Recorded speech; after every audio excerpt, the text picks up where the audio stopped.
Yo, Atlas speaking, and welcome to part 5 of What If I Was Reborn in Naruto as Rasa of the Sand and brought greatness to the Sand Village. Let the tale begin. Chapter 101, Kirigakure. Kirigakure. Sitting in the Kazekage's seat, Rasa looked intrigued. In fact, it wasn't just Rasa who was surprised. Even the Umbu of Sonagakure were taken aback when they saw the leader of the 7 ninja swordsmen of Kirigakure standing before them. They initially assumed he had come to cause trouble and nearly started a fight. However, to their surprise, he claimed to be delivering a message on behalf of the Mizukage and requested an audience with the Kazekage.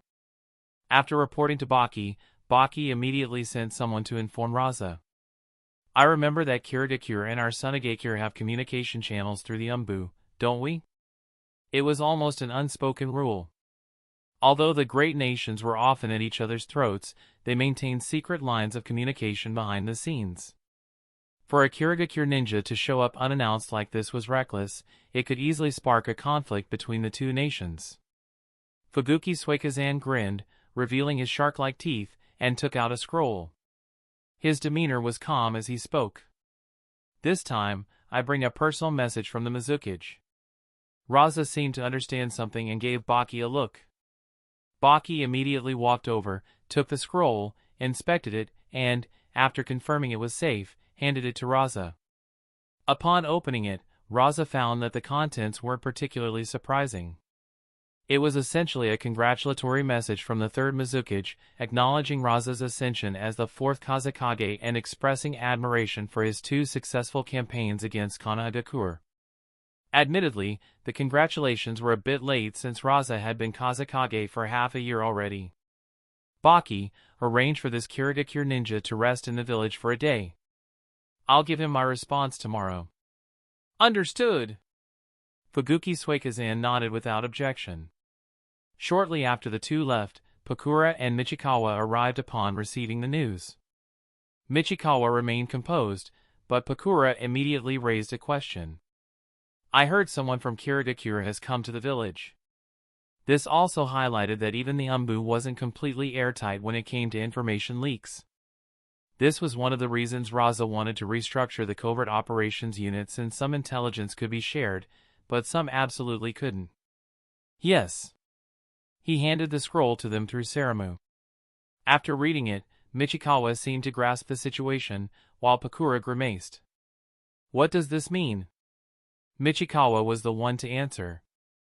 I've heard that this Mizukage's position in Kirigakure is unstable. Judging by this, it seems to be true since he's resorting to seeking outside assistance.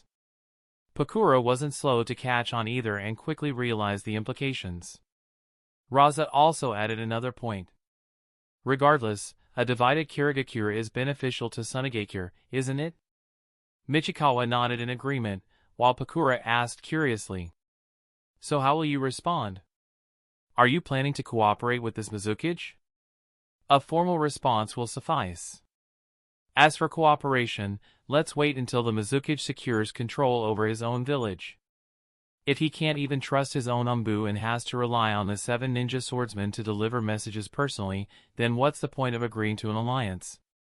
Having said that, Rasa turned to Saramu and instructed. Saramu, draft a polite and formal response in my name. For someone like Saramu, who was once a queen, handling such matters was a simple task. After settling this issue, Rasa turned to the two and asked. What's the situation on the front lines? Michikawa came forward to respond. Same as before. Things are stable for now. Although Konoha has redeployed some shinobi, most of them are weak. They don't dare enter the Land of Rivers and are simply holding the border of the Land of Fire. We've followed your original strategy and established 3 defensive lines, the first at the border between the Land of Rivers and the Land of Fire, the second within the Land of Rivers itself, and the third within the Land of Wind, serving as our rear defense. Rasa nodded in understanding. And how have Kumogakure and Iwagakure responded?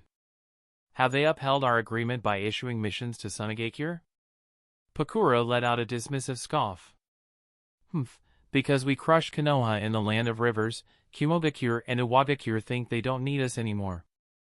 At first, they didn't send us a single mission. But now that they're struggling in their offensives, they suddenly remember we exist. Honestly, I think we should ignore them. Lately, many clients have been coming to our village to request missions. We don't need work from Kumogakure or Iwagakure anymore. Michikawa shook his head. That's not the same. The missions from Kumogakure and Iwagakure are mostly A rank or higher, while the ones from merchants are at best B rank escort missions. Pakura was merely venting her frustration. It wasn't that she truly looked down on the missions from Iwagakure and Kumogakure. After listening, Rasa summarized. Let's keep things as they are for now. Sonagakure needs time. At the current pace of our development, give us 5 or 6 more years, and even if we have to face Konoha alone, I won't be worried. Hi! Both Pakura and Michikawa had witnessed the village's recent growth and were looking forward to its future. Seeing this, Rasa brought up another matter. How is your 8 Gates training going? Any issues? Hearing this, Pakura and Michikawa had different reactions. Michikawa sighed, looking somewhat dejected. As expected of a Konoha forbidden technique, the 8 Gates is much harder to train than I imagined. So far, I can only open the second gate, the Gate of Rest. However, the boost it provides is incredible. I feel at least twice as strong. Pakura, on the other hand, puffed up with pride like a peacock. Only 2 gates? I can already open the 5th gate. The Gate of Limit! The moment she said this, both Michikawa and Rasa were stunned. Seeing their reactions, Pakura became even more smug as she looked at Michikawa and said, I discovered a secret to training in the 8 Gates. Both men were intrigued. What secret? Naturally, Rasa was interested. After all, Pakura was the woman who had developed a secret technique, Scorch Release, on her own. Have you forgotten about Star Release Chakra? Its ability to enhance physical activity allows for rapid healing of the injuries sustained during 8 Gates training. Using this, I developed an even stronger Scorch Release Chakra mode. I call it Super Scorch Release Chakra mode. Michikawa was suddenly enlightened. He hadn't considered using Star Release Chakra to assist in 8 Gates training. However, Rasa glared at her and spoke sternly. This is reckless. I told you before that Star Release Chakra draws its power by overtaxing one's potential. This is irresponsible to yourself. Rasa's sudden reprimand stunned Pakura. She instinctively wanted to argue, but Rasa's next action left her speechless. He stood up from his seat, walked over to her, and said, Give me your hand. Although Pakura was momentarily confused, she instinctively extended her hand. The moment he grasped her small hand, she felt an unfamiliar warmth flow into her body. It was an incredibly soothing sensation, and for a second, she nearly let out a strange noise, like a moan, and in sexual way. Fortunately, she controlled herself. Just as I thought. Rasa could feel how greedily Pakura's cells absorbed his sage energy. This confirmed his suspicion. She had already begun damaging her body by overstraining her potential. Starting today, as Kazekage, I forbid you from using Star Release Chakra in your 8 Gates training. Pakura didn't argue. Instead, she dazedly asked, Are you worried about me? Rasa rolled his eyes and sighed. What else would it be? Chapter 102, Departing for the Land of the Sea. Inside the Kazekage's office. Looking at Rasa, who had returned to his seat, and Pakura, who sat there in a daze with flushed cheeks, the expressions of the other two present were somewhat strange. As a woman, Saramu could immediately sense the subtle tension in the air. She made up her mind. When she got the chance, she would definitely remind her dear friend, Kurura, about this. As for Michikawa, though he was an older man, even he could tell that something was off just by looking at Pakura's absent-minded state. But, the Kazekage already has a wife. Things seem to be getting complicated. Meanwhile, Rasa sat in his chair, tapping his fingers on the table as he thought for a moment before looking up and saying, For now, stop training in the 8 Gates. Also, refrain from using star release chakra for the time being. With those words, the atmosphere in the room returned to normal. Kazekage, do you mean?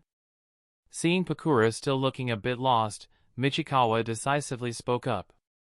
Star release chakra is powerful, but compared to Dragon Vein chakra, Sage Energy, it has more drawbacks than benefits. I haven't figured out a way to allow you to use Dragon Vein chakra yet, but I may have found a workaround. However, we'll discuss that after I return to the village. Pakura immediately snapped out of her daze and asked, "You're leading the village?" "Yes.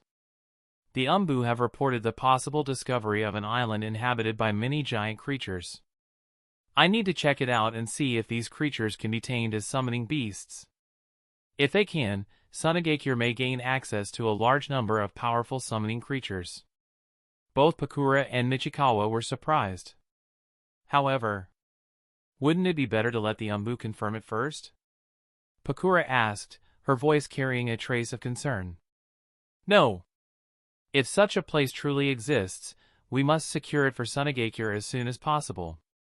If word leaks out and other villages try to seize it, things will get complicated.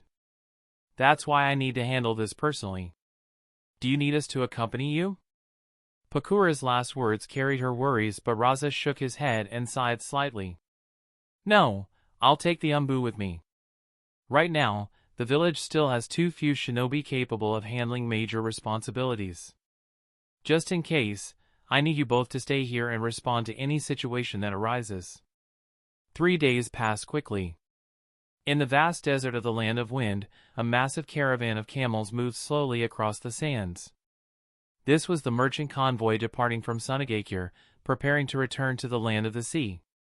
Having made a fortune selling goods to Sonagakure and earning a great deal of gold, they had gone all out and issued a C-rank escort mission in Sonagakure to ensure their safe passage to the Land of the Sea. However, to their surprise, fortune smiled upon them. Sonagakure upgraded their mission to B-rank for free and even assigned a high-class escort team consisting of 1 Jonin and 2 Chunin. The only condition? They had to take this Jonin to the legendary island of Forgotten along the way. Of course, they had no reason to refuse.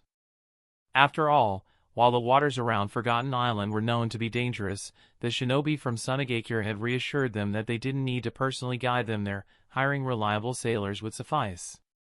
Even though the merchants had made a fortune this time, they still struggled with the scorching and arid climate of the Land of Wind. Coming from the humid Land of the Sea, they found it difficult to endure and had to take frequent breaks. "Razadano, would you like some water?" Amidst a sea of camels resting on the desert sands, Kawamatsu, the leader of this merchant caravan from the Land of the Sea, held out a bottle of water to Rasa. After spending the day together, Kawamatsu had come to realize that these shinobi weren't as intimidating as he had imagined. Especially this Sonagakure Jonin named Rasa, he seemed very approachable. On the other hand, the 2 Chunin accompanying him were rather quiet. Still, they were polite. "Thank you." Rasa accepted the water but didn't drink it right away. Instead, he asked, "Kawamatsu-san, why are you taking the longer route to the western side of the Land of Wind? I don't recall there being any major port cities there." The so-called western coast of the Land of Wind was the part of the country that bordered the sea. Normally, merchants would travel east, toward the Land of Rivers, which faced the Land of Fire. Kawamatsu sighed helplessly. "You may not be aware, Razadano, but we would love to take the eastern route. However, there's a war going on. Not only is there a high risk of our goods being confiscated by the Land of Fire, but there are also more pirates on that side of the sea." Pirates? This was the first time Rasa had heard of pirates existing in the world of Naruto, and his interest was immediately piqued. "Yes. The Land of the Sea consists of 4 main islands: Main Island, Dairo Island, Jiro Island, and Strange Island. Surrounding them are many smaller islands. Due to the difficulty of travel, these islands have become hiding places for many dangerous individuals. Most of them have turned to piracy, making a living by looting. In addition to that..." At this point, Kawamatsu hesitated for a moment before continuing. There are also rumors that many rogue shinobi from Kirigakure disguise themselves as pirates to raid merchant convoys. Rasa nodded in understanding. Kirigakure definitely seemed like a village that would conduct such an act and secure resources. I see. Don't worry, Kawamatsu-san. Even if we encounter shinobi from Kirigakure, we can protect you. Hearing this, Kawamatsu took a deep breath of relief. Ha ha ha, that puts my mind at ease. There aren't many places as safe and profitable as the Land of Wind these days. Oh, by the way, Razadano, your destination is Forgotten Island, right? Yes, though I'm not sure if it's along your route. It is, but we won't be sailing into those waters. However, don't worry. Once we reach the port, we'll help you find a sailor and a ship willing to take you there. Of course, you'll have to cover the cost yourself. That's only fair. The group chatted casually as they traveled. Sitting behind Rasa, the two jonin from the covert mobile unit, Thunderblade and Windblade, watched their Kazekage interact so effortlessly with these merchants. They were somewhat surprised. Chapter 103, The Dead and the Pure Land. As soon as they arrived at the port, Kawamatsu eagerly led Rasa and his team to find a sailor and a ship. Being a familiar face in the area, he quickly found a sailor willing to take them to Forgotten Island. The man was a dark-skinned, rugged-looking seafarer named Utsu. According to him, he had ventured into the waters surrounding Forgotten Island before. At first, he was reluctant to go again since the dangers near the island were too great. However, upon learning that Rasa's group consisted of shinobi and that they were offering a generous payment, he changed his mind. As Utsu put it, with shinobi protecting us, maybe Forgotten Island isn't that dangerous after all. But securing a sailor wasn't enough as they still needed a ship. Following Utsu's recommendation, Rasa and his team made a decisive move. They directly purchased a ship. With this, Sandhawk and Sand Lizard no longer needed to stay in hiding. They boarded the newly acquired Sonagakure vessel openly. Thus, with Kawamatsu's merchant ship leading the way and Rasa's newly bought ship following, the two vessels set sail into the vast ocean. On the boundless ocean, one large and one small ship sailed side by side. Seagulls followed along, eagerly snatching up scraps of food tossed by the sailors. As the sun dipped below the horizon, the golden hues of the sunset bathed the entire ocean in shimmering light. For the shinobi of Sonagakure, the ocean was an entirely new and fascinating sight. Even the well-traveled jonin, who had seen many corners of the world, found themselves mesmerized by the breathtaking seascape. Meanwhile, Rasa sat with Utsu, engaging him in conversation to gather information about Forgotten Island. Utsu-san, have you ever set foot on Forgotten Island? Utsu steered the ship while chuckling sheepishly. No. I've only sailed near the island but I've never dared to set foot on it. Rasa raised a brow. Why is that? Because it's too dangerous. Utsu sighed.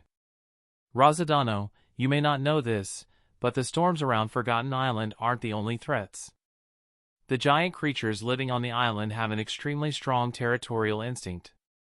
Their hunting grounds extend beyond the island itself and into the surrounding waters. I see. What kinds of giant creatures have you encountered? From a distance, I once saw a massive crab that could spit out bubbles. It was huge, far larger than my ship. I've also spotted a sea serpent whose body alone was wider than this very vessel. Hasn't anyone ever tried to explore the island out of curiosity? Upon hearing Rasa's question, Utsu's expression suddenly became mysterious. They have, Razadano. But, they say that anyone who manages to return from the island loses all memories of their time there. That's why it's called Forgotten Island. Rasa was momentarily taken aback. He hadn't expected such a phenomenon. So, people say the island is haunted by the ghosts of the dead. Ghosts? At those words, tension filled the ship. Even the two jonin on board visibly stiffened. Sand Lizard hesitated before asking, "You're joking, right?" "No, I'm not." Utsu's expression was serious. "We sailors have seen ghosts before, ghost ships, even sea monsters. The ocean is full of things that defy reason. Both shinobi's faces turned pale at the mention of ghosts. Seeing this, Rasa raised an eyebrow and asked, "As shinobi, are you really afraid of things like this?" The two were startled and quickly waved their hands in denial. "No, Rasa-sama. We're just curious." Utsu, seeing their reaction, chuckled. "Relax. Our luck isn't that bad. Even for us sailors, encountering something supernatural is rare." Hearing that, everyone let out a sigh of relief. But while the others laughed and joked, Rasa fell into deep thought. A memory surfaced, one of the final moments in the Naruto story. When the Sage of the Six Paths, Hagoromo Otsutsuki, summoned the spirits of past Kage from the Pure Land, bringing them to the real world to help Naruto and Sasuke escape Kagaya's dimension. At the time, it didn't seem strange. But thinking back now, something about it didn't add up. If it were just Minato Namikaze or Hiruzen Sarutobi, whose souls had been sealed in the Shinigami's belly by the Reaper Death Seal, it would make sense. Even Madara Uchiha and Hashirama Senju could be explained, given their ties to Indra and Azura's reincarnation cycle. But what about the other past Kage? Especially someone like Tobarama Senju, who had been dead for so long, why did his soul still exist? And then there was Kabuto's Edo Tensei army. If even minor shinobi could be revived, did that mean every soul in this world remained after death? Was there really no reincarnation in this world? Or has the Sage of the Six Paths been keeping all souls trapped somewhere all along? The more he thought about it, the more chilling the implications became. And what about the Reaper Death Seal? What was that Shinigami? Even Kurama, a tailed beast, had been powerless against it, instantly sealed away. That thing wasn't just any jutsu, it was the only entity in this world explicitly called a god. No, there was one other. Jashin, the deity that granted Haiden immortality. Perhaps, diving deeper into death and souls in this world wasn't a bad idea. He could even ask Hana if she knew anything. Though, unfortunately, Hanabusa wasn't skilled in sealing jutsu. Maybe a trip to the land of whirlpools, to the ruins of the Uzumaki clan, could provide some answers. Or even the land of demons, where the Shrine Maiden guarded against the demon Morio. Yes, once this Forgotten Island mission was over, he would travel to the land of demons. There were still too many secrets hidden in this world. But there was no rush. One step at a time. Rasa retreated to his quarters to meditate on Senjutsu energy. The journey to Forgotten Island would take 2 days, so he saw no point in lingering on deck, making the Jonin nervous. However, he didn't remain in his room for long as soon, it was dinner time. Utsu anchored the ship and took on the role of chef. Before long, a lavish seafood feast was ready. Razadano, please try some. Since you're from Sonagakure, I imagine you've never had seafood like this before? Rasa smiled. Then I'll be sure to enjoy it. Of course, as a shinobi, he remained cautious as the entire ship was under Sand Lizard's watchful eye. Meanwhile, Thunderblade and Windblade stayed on Kawamatsu's ship to protect the merchants. Just as everyone was happily digging into the feast, a sudden shout came from outside. Before Rasa could even ask, Thunderblade appeared in a flicker, his expression shocked. Kazekage-sama. A ghost ship has appeared. What? Chapter 104, The Ghost Ship and the Sea Monster. Rasa never expected his luck to be this good. When he stepped onto the deck, sure enough, under the night sky, amidst the misty and dim sea, a dilapidated 3-masted sailing ship appeared, creaking as it slowly drifted toward them. Everyone on the deck was visibly frightened. Even Sonagakure's Sand Eagle and Sand Lizard felt their hairs stand on end. It really is a ghost ship. You've got to be kidding me. Are we really this unlucky? Thunderblade and Windblade, equally tense, quickly moved to Rasa's side. Kazekage-sama, we dash. Before they could speak, Rasa stopped them. Don't worry about me. Protect the employer first. Understood. The two promptly returned to the employer's ship. Meanwhile, Utsu, visibly panicked, spoke up. Razadano, we can't stay in these waters any longer. We need to leave immediately. Rasa, on the other hand, had other plans. Oh? Why not wait until the ghost ship disappears before we go? Utsu, trembling, explained. Razadano, you might not know this, but according to legends passed down among sailors, a ghost ship attracts sea monsters, which will drag any ship that has seen it into the depths of the ocean. Is that really how the story goes? Sure enough, the ship belonging to Kawamatsu had already begun weighing anchor, preparing to leave the area. Although Rasa was curious about the so-called ghost ship and sea monster, he had no habit of risking others' lives to satisfy his curiosity. More importantly, he didn't sense anything unusual from the ghost ship approaching them. Sand Eagle, Sand Lizard, help Utsu-san weigh the anchor. Hi! The two, already on edge, sprang into action immediately. By this time, the ghost ship was almost upon them. Rasa, intrigued, took a closer look. The ship appeared surprisingly modern. Though it was a wooden three-masted sailing vessel, its tall chimney and the glass windows of the captain's cabin suggested it was also powered by steam. The technology tree in the Naruto world really is all over the place, Rasa thought to himself. Just as Rasa was about to lose interest and look away, he suddenly sensed something strange. At the same time, he thought he saw a boy in a sailor's uniform appear in the captain's cabin. No! It wasn't an illusion. At that moment, he saw the boy clearly, and the boy seemed to see him too, waving at him. And Hishaku is the name of the boy. For a brief moment, even Rasa felt a chill run down his spine. At the same time, Sand Eagle and Sand Lizard's voices came from behind Rasa, sounding odd. What's going on? Rasa turned around to see the two struggling to turn the windlass, trying to lift the anchor. But the anchor seemed stuck. No matter how much strength they exerted, it wouldn't budge an inch. Seeing this, Rasa seemed to understand something. He walked to the edge of the ship and looked down at the sea below. So that's it. Feeling the surge of natural energy rising from the depths of the ocean, Rasa shouted. Stop weighing the anchor. Something's rising from the sea. Protect everyone at all costs. Everyone on both ships heard Rasa's commanding voice. Thunder Blade, Wind Blade, Sand Eagle, and Sand Lizard, all seasoned jonin, reacted swiftly. Realizing they were under attack, they instantly appeared in front of their employer, shielding them with their bodies. Could it really be a sea monster? Utsu exclaimed. No sooner had he spoken than long, crimson tentacles shot out from the dark sea, ensnaring both ships and reaching out to grab the living aboard. The four jonin on the ships were quick to act. With a flurry of kunai, they severed the tentacles in an instant.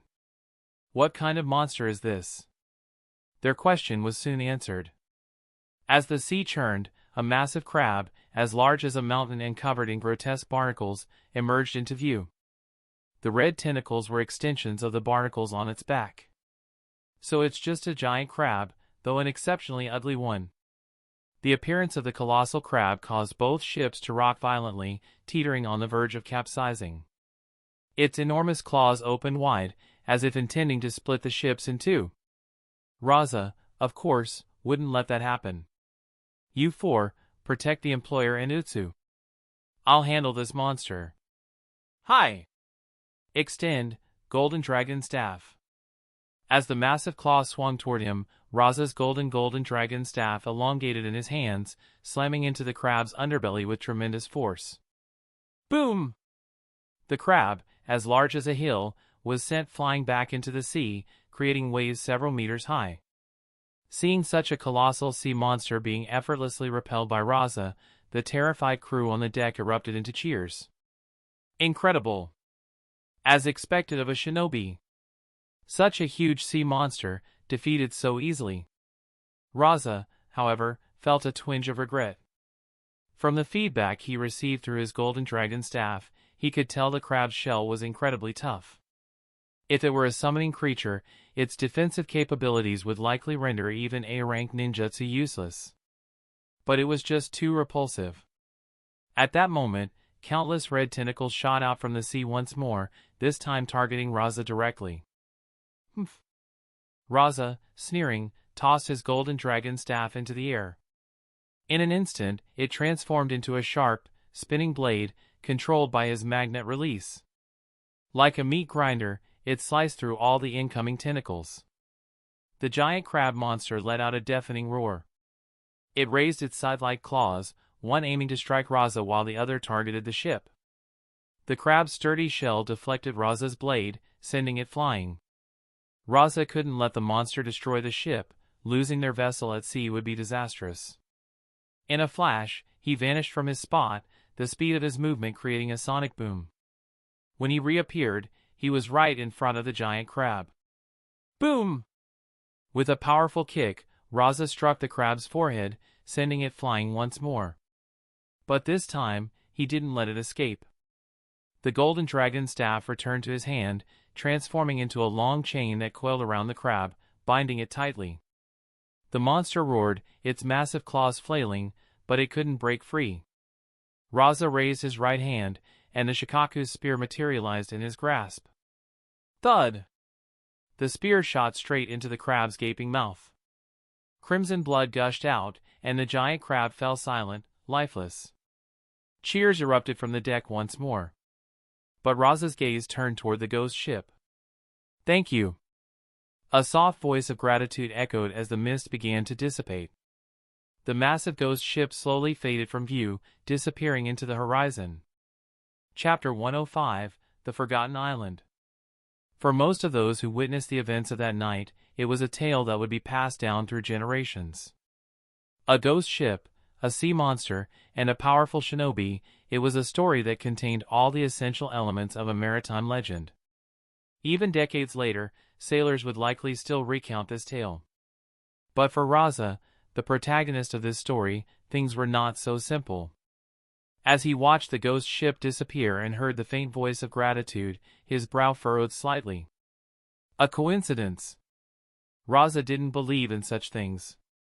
While life was full of inexplicable coincidences, it seemed too convenient that on his very first day at sea, he encountered both a ghost ship and a sea monster, phenomena that most sailors rarely, if ever, witnessed. Especially that thank you. It felt as though the ghost ship had been waiting for him. Unfortunately, even with these doubts, he had no way of finding answers. Meanwhile, exclamations of awe erupted from both ships. Whether it was the merchants or the sailors, everyone was amazed by the power Rasa had displayed. Kawamatsu, in particular, made a request. Rasa-dano, would it be possible for you to hand over the sea monster's corpse to me? Don't worry, I won't take it for free. I'm willing to pay for it. Rasa understood Kawamatsu's intentions. The corpse of such a sea monster would be a tremendous showpiece and could fetch a high price. No problem. But there's no need for payment. Just make sure to post more missions for Sonagakure in the future. Of course, Rasa wasn't being a noble king. First, Rasa didn't have time to deal with the corpse. Secondly, as a transmigrator, he knew better than anyone that winning trust of merchants/traders is far more efficient in the long term. Hearing this, Kawamatsu was overjoyed. Of course!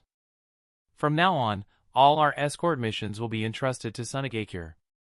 With the help of the sailors, the massive sea monster's corpse was towed behind their ship, creating a spectacular sight. After the incident, Kawamatsu was too excited to rest. He was eager to transport the sea monster's corpse to the land of the sea as quickly as possible. If they delayed any longer, the giant crab's body would be devoured by the fish and shrimp attracted to it. Thus, the night's journey proceeded at a much faster pace than before. By the afternoon of the next day, the island of Forgotten was within sight. Under the azure sky, on the calm sea, Kawamatsu stood on the deck of the merchant ship, pointing toward a distant area of the ocean shrouded by a massive, swirling black cloud that connected the sky and the sea. Rasa-dano, look!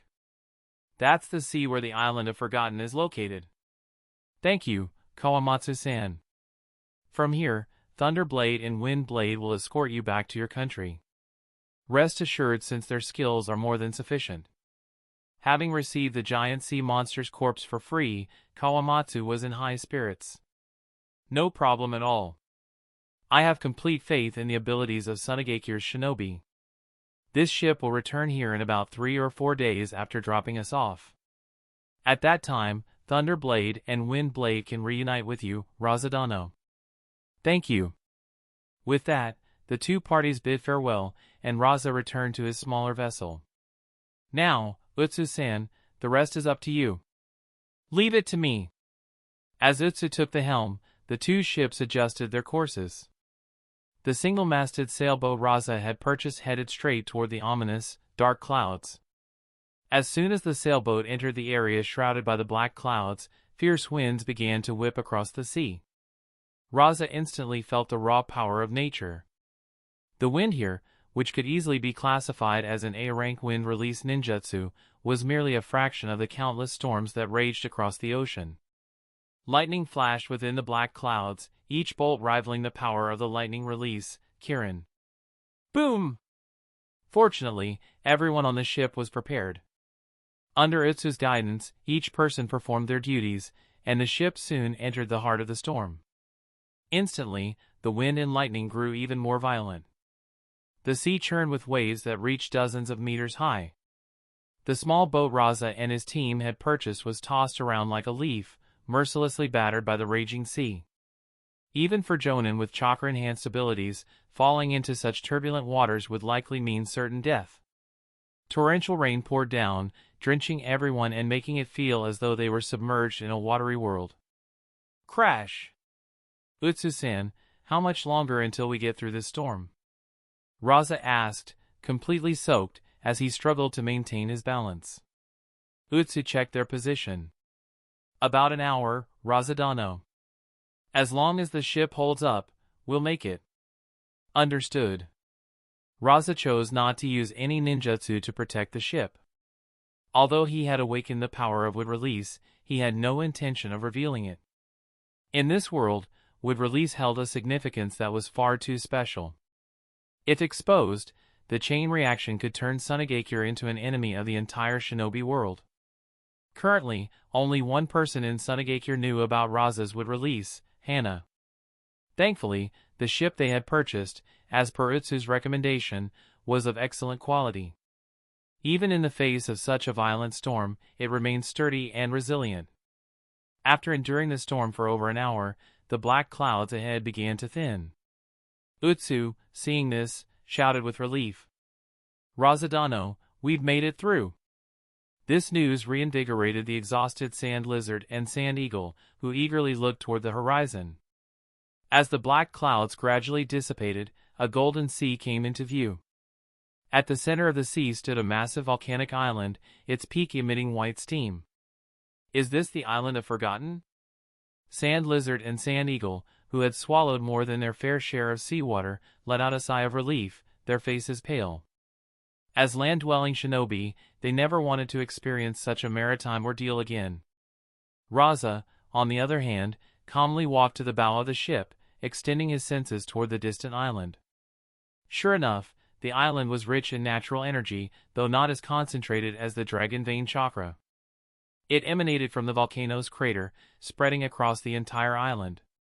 Just then, a loud, piercing cry echoed through the air. A giant eagle, as large as a mountain, appeared in the sky above the volcanic island, circling majestically. Its sheer size left everyone speechless. Sand lizard and sand eagle exclaimed in whispers. It's enormous. It looks like we've come to the right place, Kazekage-sama. Indeed. Rasa nodded before smiling at the two. You've all worked hard. If there are suitable summoning creatures on this island, you'll have first pick. Yes, sir. Sand lizard and sand eagle were visibly excited. For a shinobi, a powerful summoning creature was an invaluable asset. Well, Rasa, I won't be going any further with you. Beyond this point lies the territory of those giant beasts. Utsu said, and Rasa nodded. Understood. Thank you for waiting here for us. Rasa then turned to Sand Lizard and Sand Eagle. Rest up. We'll be landing soon. Chapter 106, The Giant Beast. After resting for about 10 minutes, everyone had regained their optimal condition. Rasa, along with Sand Lizard and Sand Hawk, launched their assault on the island of Forgotten. Rasa, of course, controlled his gold dust to fly directly toward the island. Meanwhile, Sand Lizard and Sand Hawk ran across the surface of the sea. The island was indeed teeming with giant beasts. Not long after they began their advance, the seawater beneath Sand Lizard and Sand Hawk began to churn. A massive octopus emerged from the depths, its tentacles lashing out toward the two shinobi. As seasoned shinobi, the two easily severed the tentacles using wind release techniques. However, the octopus possessed the ability to regenerate its severed limbs. The severed tentacles writhed and squirmed, and in moments, new ones grew in their place. Seeing the opportunity, Rasa immediately issued orders. It seemed the intel was correct. The giant beasts on this island possess extraordinary abilities. Test the limits of this octopus's regenerative power. Hi! But just as Sand Lizard and Sand Hawk prepared to continue their wind release assault, two enormous crab claws emerged from the sea. A strikingly beautiful, giant blue crab appeared, seizing two of the octopus's tentacles. Despite the octopus's agonized wails and struggles, the crab dragged it back into the depths. Incredible! This island is truly remarkable! Rasa exclaimed, visibly impressed. Let's move inland. Understood! Meanwhile, deep within the forest of the island of Oblivion, beneath the shadowy canopy of trees, a young girl with fiery red hair stood with a cold gaze fixed on the three men flying toward the island. She closed her eyes and formed hand seals. At that moment, every giant beast on the island seemed to sense something. The girl's figure then vanished into the forest. High in the sky, Rasa, who was flying on his cloud of gold dust, suddenly sensed something and turned his gaze toward the distant forest on the island. Was that an illusion? He had clearly felt a surge of chakra moments ago, but now it was as if nothing had happened. No, it wasn't an illusion. Rasa wasn't particularly skilled in sensory abilities, especially compared to those shinobi who excelled in long-range detection. Could it be that this island also held some hidden secret? Just then, a series of bestial roars echoed across the island.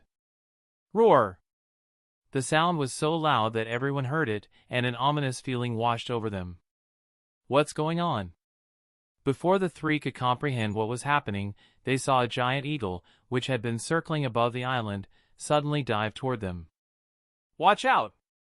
The giant eagle approached Rasa at an astonishing speed, its massive wings stirring up a hurricane that caused the sea to churn violently. Sand Lizard and Sand Hawk nearly lost their footing and tumbled into the water. What's happening? Rasa was puzzled by the sudden attack from the giant eagle.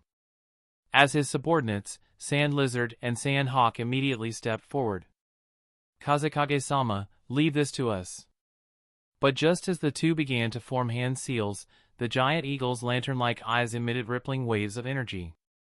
In that instant, both Sand Lizard and Sand Hawk felt their chakra become chaotic, which startled Rasa. This giant eagle can actually use Jinjutsu. Fortunately, the eagle's Jinjutsu wasn't particularly powerful. As seasoned Jonin, Sand Lizard and Sand Hawk quickly broke free from its effects. Seeing this, the giant eagle immediately flapped its wings and flew away, putting distance between itself and the group. Sand Hawk, however, was filled with excitement. He turned to Rasa and made a request. Kazekage-sama, this giant eagle is incredible. Would it be possible for me to choose it as my summoning beast? Sand Lizard was taken aback, surprised by how quickly Sand Hawk had reacted. Not only did the giant eagle possess an enormous size and Jinjutsu abilities, but its flying capabilities alone made it a top-tier summoning beast. Rasa nodded. No problem. But for now, let's focus on getting to the island. Seeing Rasa agree so readily, Sand Hawk was filled with gratitude. Sand Lizard, on the other hand, silently resolved to claim the first powerful summoning beast he encountered for himself. With the giant eagle no longer interfering, the three quickly made their way onto the island. The solid ground beneath their feet brought a sense of relief to all of them. What's our next move, Kazekage-sama? Sand Lizard asked. Rasa surveyed the vast island before issuing his orders. From here, we'll split into 3 groups to explore the island. I'll take the center. You two, head left and right. If you discover anything, immediately notify the others with a signal flare. Understood. The 2 jonin eagerly dashed into the forest, one to the left and the other to the right. Rasa, however, remained where he was. He channeled his senjutsu energy, and fine grains of sand began to flow out from his body, rising into the air and coalescing into a massive eye that surveyed the entire island. The island of Oblivion was truly enormous. In terms of size alone, it was 4 to 5 times larger than Sonagakure. At its center stood a massive active volcano. From what he could see and sense, the giant beasts on the island seemed to gather around this volcano. Through his sand-eye technique, Rasa could already spot over a dozen different giant beasts of various kinds. In that case, I'll head to the volcano first. Having made up his mind, Rasa dispelled the technique and took to the air, flying toward the center of the island. However, before he had even covered a third of the distance, the cry of the giant eagle echoed through the sky once more. This time, it wasn't alone. Accompanying it were a massive bat and a giant bird that resembled a vulture. At the same time, Rasa sensed movement below him. In the forest beneath his feet, a giant, multicolored spider and a 3-headed dog emerged, baring their fangs and glaring at him. Oh! This development puzzled Rasa. It was clear that these giant beasts were targeting him specifically. But what surprised him was their level of intelligence. They seemed to be coordinating their attacks, working together as a team. Recalling the strange sensation he had felt upon arriving on the island, Rasa wondered. Could these giant beasts be under someone's control? Rasa rubbed his chin before a grin appeared on his face. How interesting. If these were ordinary enemies, Rasa wouldn't hesitate to show mercy. But these giant beasts were potential summoning creatures for Sonagakure. There was no way he would harm them. In that case, Golden Dragon Staff, Diamond Prison. Rasa summoned his Golden Dragon Staff, which flew into the air and multiplied, 1 becoming 10, 10 becoming 100, and 100 becoming 1,000. It had to be said that even though Rasa had replaced his chakra with senjutsu energy and developed many new techniques, the Golden Dragon Staff remained his most reliable and versatile tool. With its abilities to transform, manipulate inorganic matter, absorb chakra, and its magnetic control, it was more effective than many ninjutsu techniques. Faced with the onslaught of Golden Dragon Staff clones, the giant beasts each used their unique abilities to defend themselves. The giant eagle flapped its wings, creating powerful gusts of wind. The bat unleashed sonic waves from its mouth, while the vulture-like bird sent sharp wind blades flying through the air. The giant spider spat webs, and the 3-headed dog nimbly dodged and weaved through the forest. Rasa was even more delighted by this display. He felt that this expedition was already worth it. These summoning beasts could significantly boost Sonagakure's strength. However, no matter how fast or versatile these creatures were, they stood no chance against the overwhelming number of Golden Dragon Staff clones controlled by Rasa. One by one, they were trapped in golden, cube-shaped cages that fell from the sky with a resounding crash, eliciting mournful cries from the beasts. Stay put for now. With that, Rasa flew off toward the volcano's crater. Chapter 107, The Red-Haired Girl. With the summoning beasts no longer blocking his path, Rasa quickly flew to the central crater of the volcanic island. Instantly, a pungent smell of sulfur assaulted his senses. Below, the crater was filled with flowing, molten lava. However, Rasa felt no discomfort. Instead, he closed his eyes, sensing the vast natural energy emanating from the depths of the volcano. It was clear that the unique phenomena of this island were caused by the natural energy released by the volcano. Naturally, Rasa had no intention of letting such an opportunity slip away. He had already made up his mind. While the island was home to many giant beasts, it was too far from Sonagakure. If he could absorb the natural energy here, condense it into a chakra fruit like the Dragon Vein Chakra, and bring it to the Oasis of Dragons, transforming it into a sacred land capable of producing summoning creatures, that would be his ultimate goal. With this in mind, he wasted no time. Controlling his cloud of gold dust, Rasa descended and extended his right hand. A powerful suction force emanated from the comma mark on his palm, creating a whirlwind that began absorbing the natural energy from the volcano below. This triggered a chain reaction across the entire island. At the location where Rasa had bound the giant beasts, a red-haired girl was desperately trying to free the creatures from their golden restraints. However, no matter how hard she tried, she couldn't break the unyielding cages formed by the golden dragon staff. Her face turned pale as she clenched her fists, biting her lip in frustration, unsure of what to do next. Suddenly, the air above the island began to swirl unnaturally, rotating around the volcano's crater.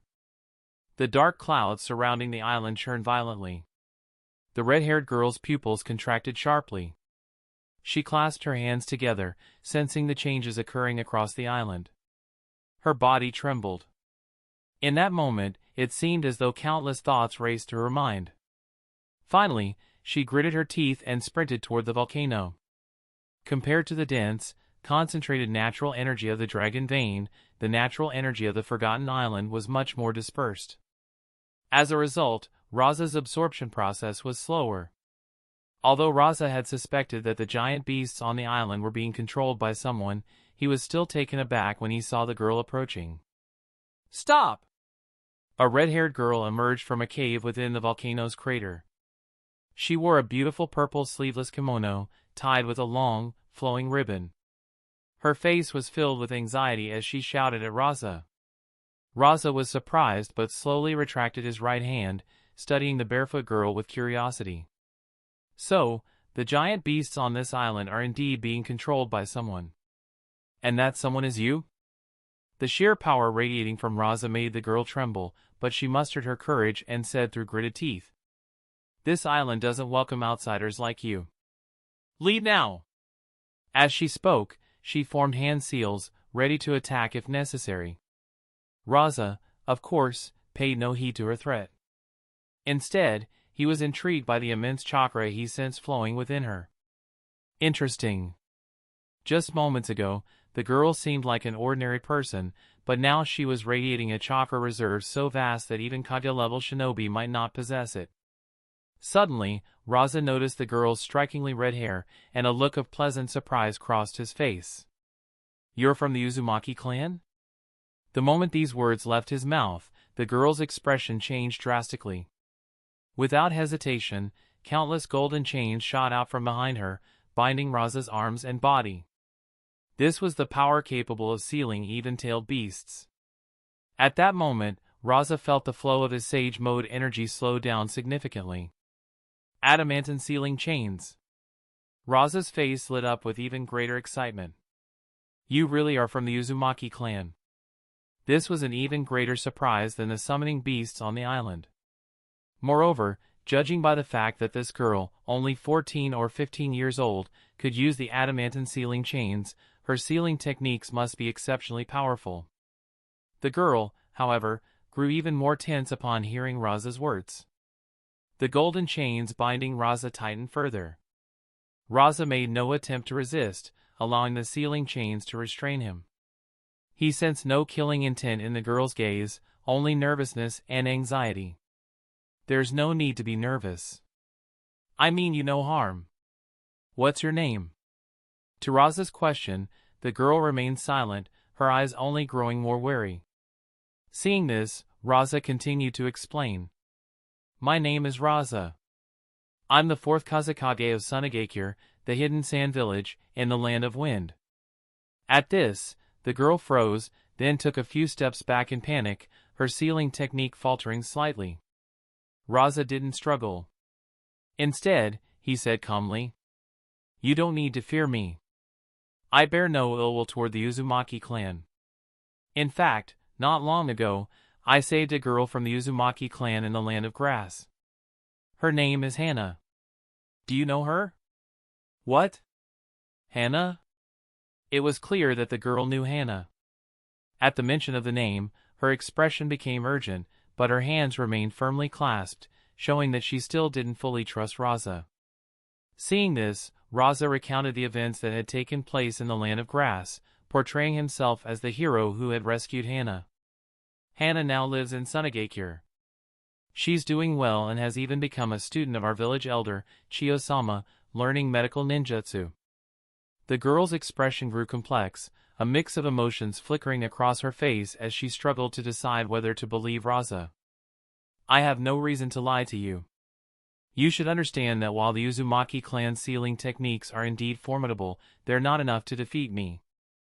Besides, if you come to Sonagakure and see Hana for yourself, you'll know whether I'm telling the truth. Hearing Rasa's sincere words and seeing that he made no move to resist, the girl finally relented. Considering his status as the Kazekage, she realized he had no reason to deceive her. She released her sealing technique and asked hesitantly, "Is Hana really in Sonagakure?" "Yes." As the golden chains dissolved into chakra, Rasa nodded. "She's doing well. You can see for yourself when you come with me.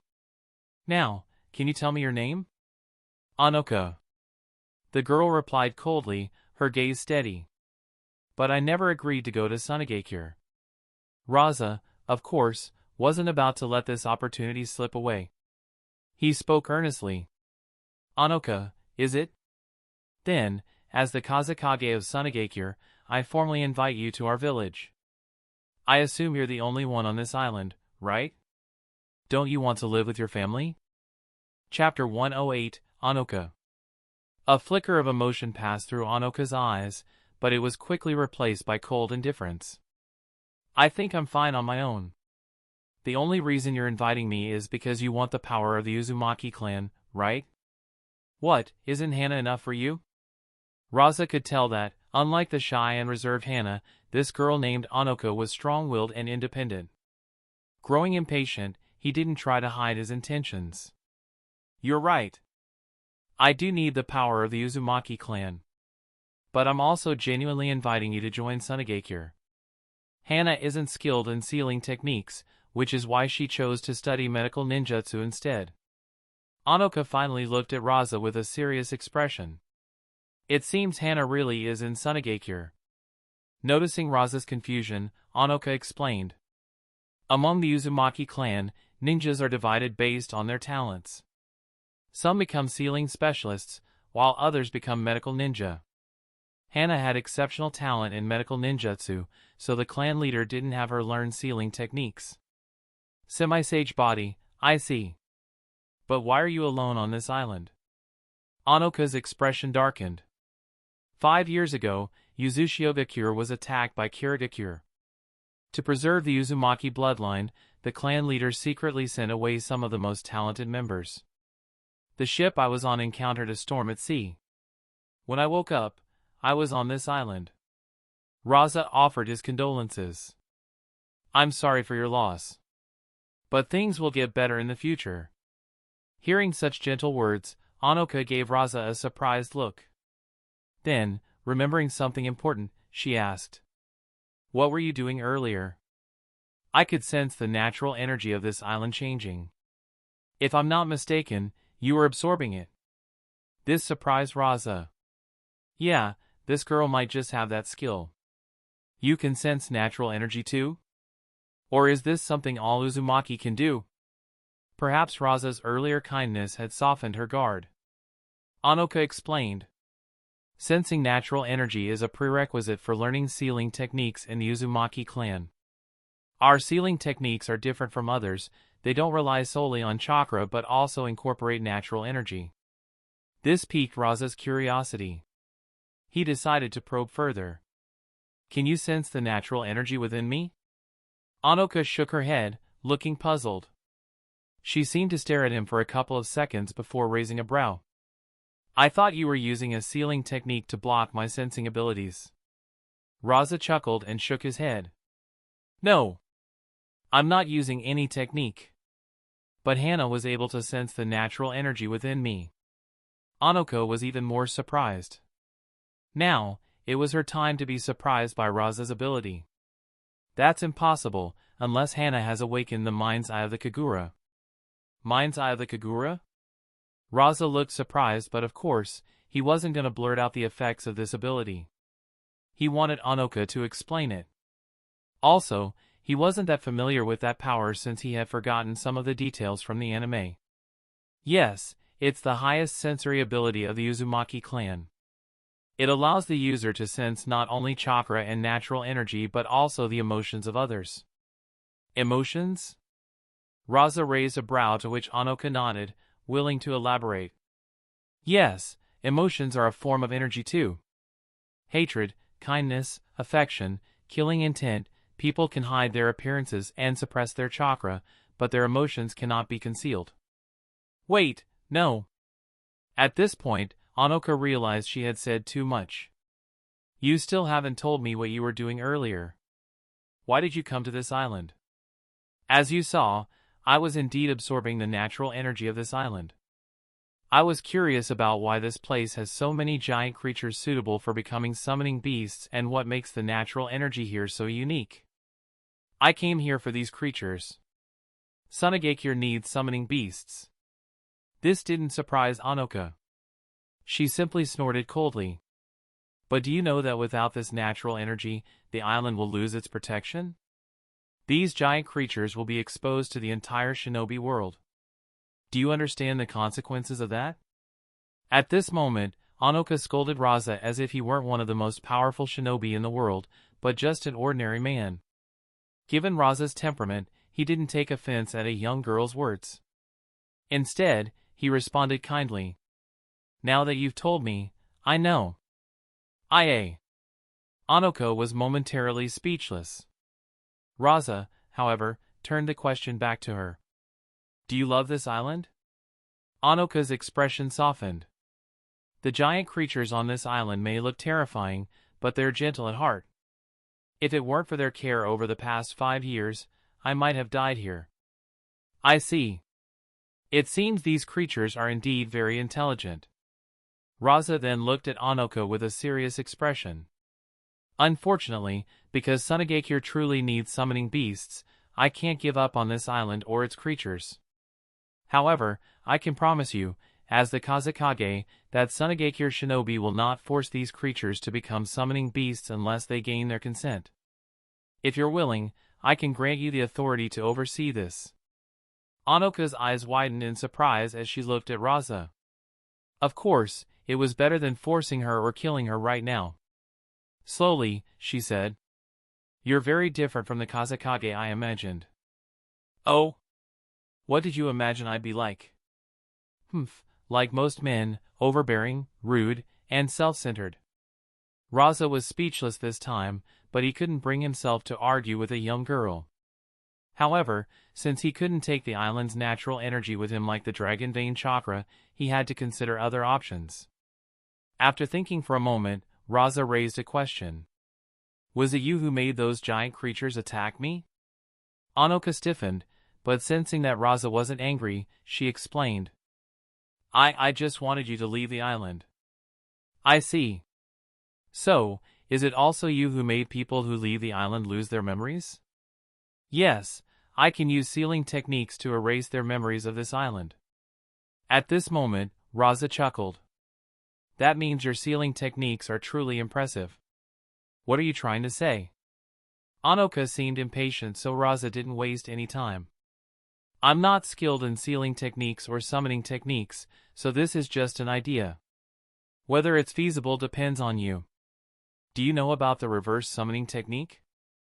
I was thinking, could we mark this island and Sonagakure as 2 points and have you create a spatial channel using summoning techniques? That way, by using summoning and reverse summoning, we could travel between the 2 locations, effectively linking them together. Chapter 109, Interrogating Danzo. Onoka's eyes lit up for a moment, but then she narrowed her eyes, seems to be taken a few steps back. What's wrong? Is it not feasible? The reason Rasa proposed this idea was because of the plotline where Jiraiya used the reverse summoning technique to locate Mount Maiboku. Additionally, he recalled someone's analysis of the Flying Thunder God technique, suggesting that its spatial transportation was essentially a form of reverse summoning. To Rasa's curiosity, Onoka shook her head. It's a good idea, and theoretically, it's feasible. In fact, Many of the sealing techniques used by our Uzumaki clan are applications of summoning and reverse summoning, such as invoking the power of the Shinigami. However, unfortunately, I'm not particularly skilled in space-time ninjutsu. Is that so? Rasa felt a pang of disappointment but suddenly remembered something. I have something that might help you. Rasa pulled out a scroll from his pocket, performed the summoning technique, and retrieved a small notebook and 4 additional scrolls, which he handed to Anoka. Anoka took them with a puzzled expression, but as soon as she glanced at them, her face filled with astonishment. As expected of the Kazekage of Sonagakure. I can't believe you have something like this. Rasa shook his head. It's not mine. Well, actually, it is now. The small notebook contained research notes on the Flying Thunder God technique that Rasa had obtained from McCade's residence during his time in Rorin. As for the 4 scrolls, they were the 4 Crimson Flame Formation scrolls he had acquired from Danzo's root operatives. Unfortunately, Rasa didn't have the time to study these materials himself. He figured it would be better to give them to Anoka, whose talent in sealing techniques might allow her to make the most of them. Will these be helpful to you? Anoka nodded, her gaze lingering on Rasa with an unreadable expression. I can give it a try. Thank you for your efforts. I'll be staying here for 3 more days. After that, you'll return with me to Sonagakure. The matter of the summoning beast isn't urgent. Rasa smiled gently. Now that we've confirmed it, everything should fall into place. Yuumu! This time, Anoka didn't refuse. While Rasa, the Kazekage, worked tirelessly to improve the state of Sonagakure and unexpectedly gained the allegiance of a surviving member of the Uzumaki clan, the central stage of the shinobi world, Konoha in the Land of Fire, was facing internal division even as external wars raged on. Ever since Konoha's devastating defeat in the Land of Rivers, the village needed someone to take responsibility for the enormous losses. Danzo Shimura, the frontline commander who had acted on his own initiative to intercept the Kazekage, leaving Konoha's front lines vulnerable, was undoubtedly the most suitable candidate. Moreover, the 2 Uchiha clansmen who had escaped and returned with irrefutable evidence that Danzo had indeed transplanted the Uchiha clan's Sharingan eyes made him the prime target of blame. Despite the overwhelming evidence, it took Konoha an entire month to finally convene an interrogation of Danzo. Part of the delay was due to the ongoing tension on the front lines, and part of it was because Danzo had returned on the brink of death. Fortunately, after a month, Danzo finally regained consciousness. Now, inside the Hokage's office in Konoha, the high-ranking officials of Konoha had gathered together, with the third Hokage, Hiruzen Sarutobi, naturally taking the lead. Flanking him were the village's 2 other elders, Hamura Mitokado and Koharu Udatane. Below them sat Orochimaru, Jiraiya, Minato Namikaze, as well as the clan heads of the Uchiha, Hyuga, and the Ino Shikacho trio. At the center of the room, surrounded by everyone, sat Danzo Shimura, his body wrapped in bandages, missing an arm, and his eyes also covered. Beside him was Shibi Aburame, who had also served as a frontline commander in the Land of Rivers. Looking at his old friend, Hiruzen sighed inwardly and spoke with a tone of resignation. Now that everyone is here, Danzo, it's time to discuss your actions. Despite his battered and weakened appearance, Danzo's gaze was as sharp and sinister as ever. What do you want me to say, Hiruzen? Haven't you already heard everything from Shibi? No one else in the room spoke, leaving Hiruzen to continue. Shibi has indeed shared his account, but I want to hear it directly from you, Danzo.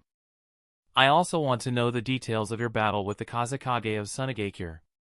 Danzo, however, showed no intention of cooperating with his old friend. What is there to say? I was simply outmatched.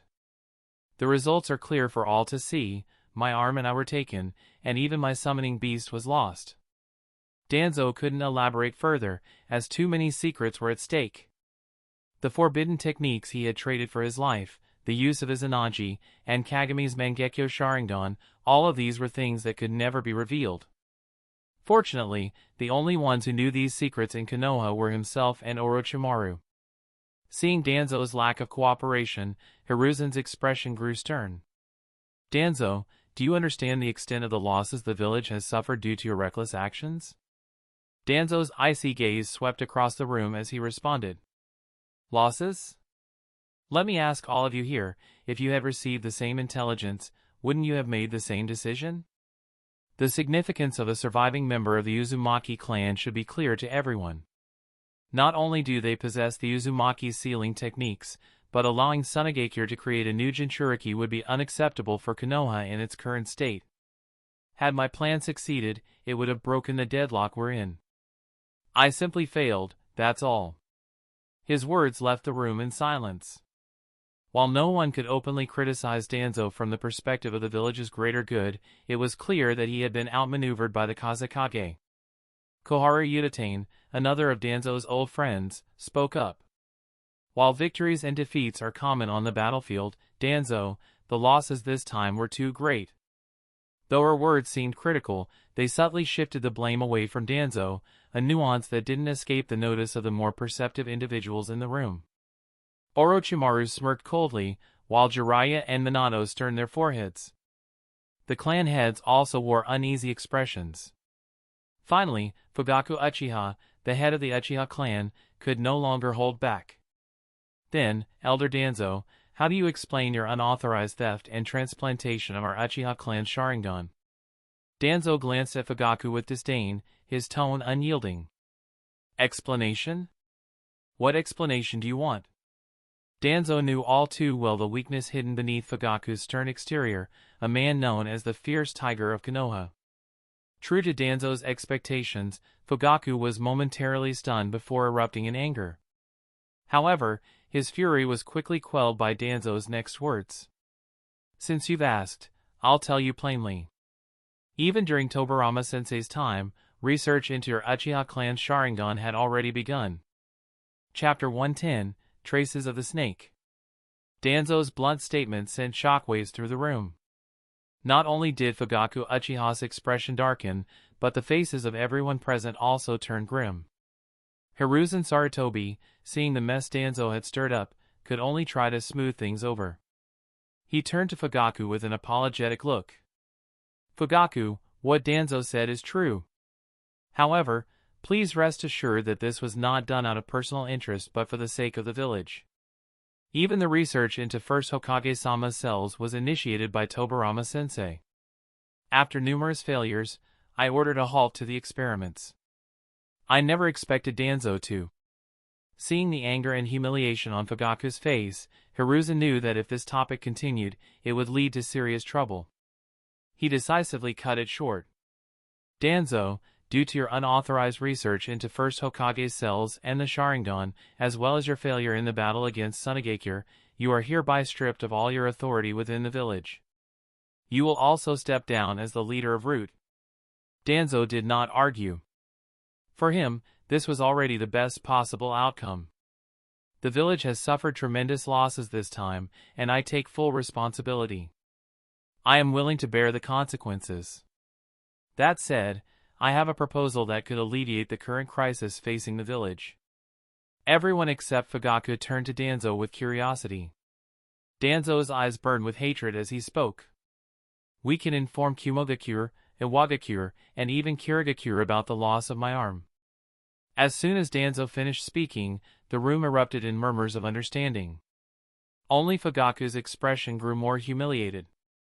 Unfortunately, Hiruzen did not give Fugaku a chance to speak further. He made the final decision. I will have the Umbu handle this matter. Danzo, you are dismissed. Your punishment takes effect immediately. Afterward, he turned to Minato Namikaze. Minato, I'm counting on you to handle the front lines. I've decided that, as I am now too old, you will take over as the supreme commander of the front lines. At this announcement, the tension in the room seemed to dissipate. Everyone, except Danzo and Orochimaru, showed expressions of surprise and hidden joy. Even Fugaku's expression softened slightly. Minato, however, remained calm and composed. Understood, Hokage-sama. I will drive Kumogakure and Iwagakure out of the land of fire. Good. I'm counting on you, Minato. Hiruzen sighed, his face showing exhaustion. The future of the village now rests on the shoulders of you young ones. Sonagakure.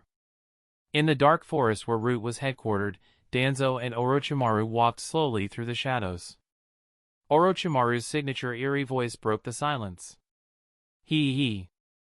I thought you would have shared all the information about the Fourth Kazekage with the Hokage, Danzo-sama. Danzo continued walking through the grass, his expression cold and unyielding. Danzo's voice was cold and calculated as he responded to Orochimaru's probing. What difference would it make if I told him? Even if I had concrete evidence, what does the outcome of this war have to do with me now? On the other hand, Orochimaru, it seems Hiruzen has already chosen Minato as his successor. He's cast aside his own student, you, and chosen Jiraiya's disciple instead. Are you truly content with that?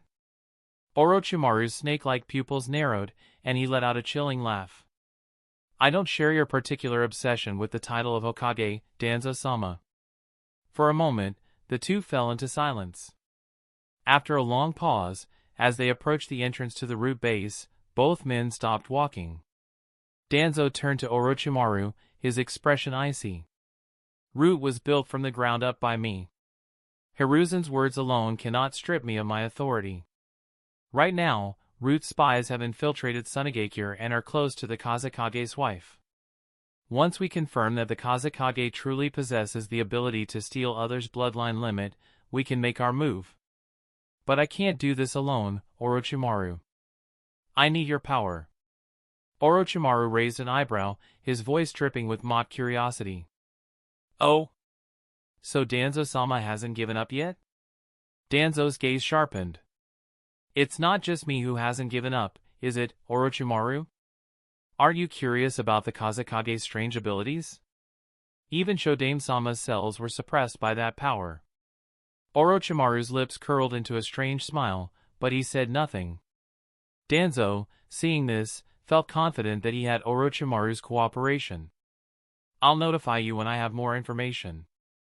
With that, Danzo turned and walked away, disappearing into the shadows of the root base. Orochimaru stood still, watching him go. After a while, a rustling sound in the forest caught his attention. A small white snake slithered out of the trees, climbing up Orochimaru's leg and coiling around his arm. It raised its head and spoke in a haughty, childlike voice. Orochimaru, how is the task assigned to you by the White Snake Sage progressing? Have you found the person the sage asked you to locate? You've taken far too long. Orochimaru's face lit up with a faint, excited smile. No. I haven't found them yet, but I believe I know who the White Snake Sage is looking for. Who? The small snake's eyes narrowed with suspicion. Orochimaru chuckled softly. Before I answer, could you answer a question of mine? The snake's expression turned disdainful. Don't even think about it, Orochimaru. You cannot learn the senjutsu of Ryuchi Cave. You've tampered with your body too much. Otherwise, with your talent. Orochimaru's face showed a flicker of regret, but he quickly shook his head. No. I merely wish to know why you are searching for this person. The small snake's vertical pupils dilated slightly as it pondered the question. I don't know the full reason. But the White Snake Sage said that the fate of this world has reached another turning point. The last time this happened, it was during the era of the Sage of Six Paths. Unfortunately, Mount Myaboku's filthy toads seized the opportunity then. This time, we cannot let them take the lead again. Orochimaru's eyes gleamed with interest. The Sage of Six Paths? How intriguing. But this time, you can rest assured. Those toads from Mount Myaboku won't get their hands on what they want. The small snake widened its eyes. Why is that? According to the information I've gathered, the person you're looking for is likely the Fourth Kazekage of Sonagakure. Right now, Sonagakure and Konahadakure are bitter enemies. And Jiraiya's disciple will soon inherit the title of Hokage. The small snake's eyes lit up with excitement. Is that so? That's excellent news. The snakes of Ryuchi Cave may finally become true dragons. Orochimaru, you've done well. I'll return and inform the White Snake Sage immediately. Don't worry, the scales promised to you will be delivered soon. With a puff of smoke, the small snake disappeared, leaving Orochimaru alone in the forest. He stood there, savoring the words he had just heard. True dragons. How fascinating. Meanwhile, in another direction, Minato and Jiraiya were making their way toward the battlefield. Minato suddenly spoke up. Jiraiya-sensei, if we manage to achieve a temporary ceasefire this time, I'd like to take the opportunity to train in Senjutsu at Mount Maiboku. Jiraiya was taken aback, but Minato calmly explained. Although Danzo-sama didn't go into detail, the surviving comrades confirmed that the Kazekage has grown even stronger. He defeated Danzo-sama so quickly. I can't afford to remain stagnant. Jiraiya nodded in understanding, impressed by his student's growth and determination. I understand, Minato. Whatever you decide to do, I'll support you. Chapter 111, Heading to the Land of Demons. The Forgotten Island. Time flew by, and 3 days had passed.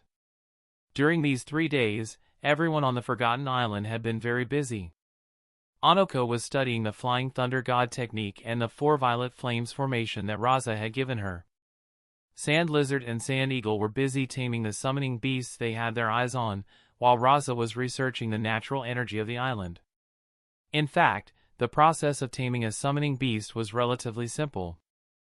First, the summoning beasts needed to have the potential to become summoning beasts. On one hand, they needed to possess chakra within their bodies, and on the other hand, they needed to have a certain level of intelligence. Then came the taming of the summoning beasts. There were 2 methods for this. One was force control, such as the summoning beasts of the 6 paths of pain, which were forcibly controlled using black rods. The other method was similar to raising a pet, where the summoning beast willingly acknowledged you as its master. Over these 3 days, Sand Lizard and Sand Eagle had been working hard to win the favor of the 2 giant beasts they had chosen. Sand Eagle had his eyes on the giant eagle, which not only had the ability to fly but could also use Jinjutsu. Sand Lizard, on the other hand, had chosen a giant lizard. This giant lizard had the ability to turn invisible like a chameleon, and it could even make its owner invisible, making them undetectable by sensory ninjas. Unfortunately, 3 days were still too short. The 2 of them had only managed to reach the point where the giant beasts didn't dislike them. It would still take some time before they could fully tame them. Although Anoka had the help of Rasa's manual, even with her outstanding talent in sealing techniques, it would still take some time for her to fully understand this space-time ninjutsu. Fortunately, she had quickly mastered the 4 violet flames formation. As for Rasa, he had also encountered a problem. Since arriving in this world and obtaining the Kama seal, he had absorbed various types of chakra and natural energy, each time gaining some unique abilities. However, this time, after absorbing the natural energy emitted by the Forgotten Island, his body showed no reaction at all. What was the reason?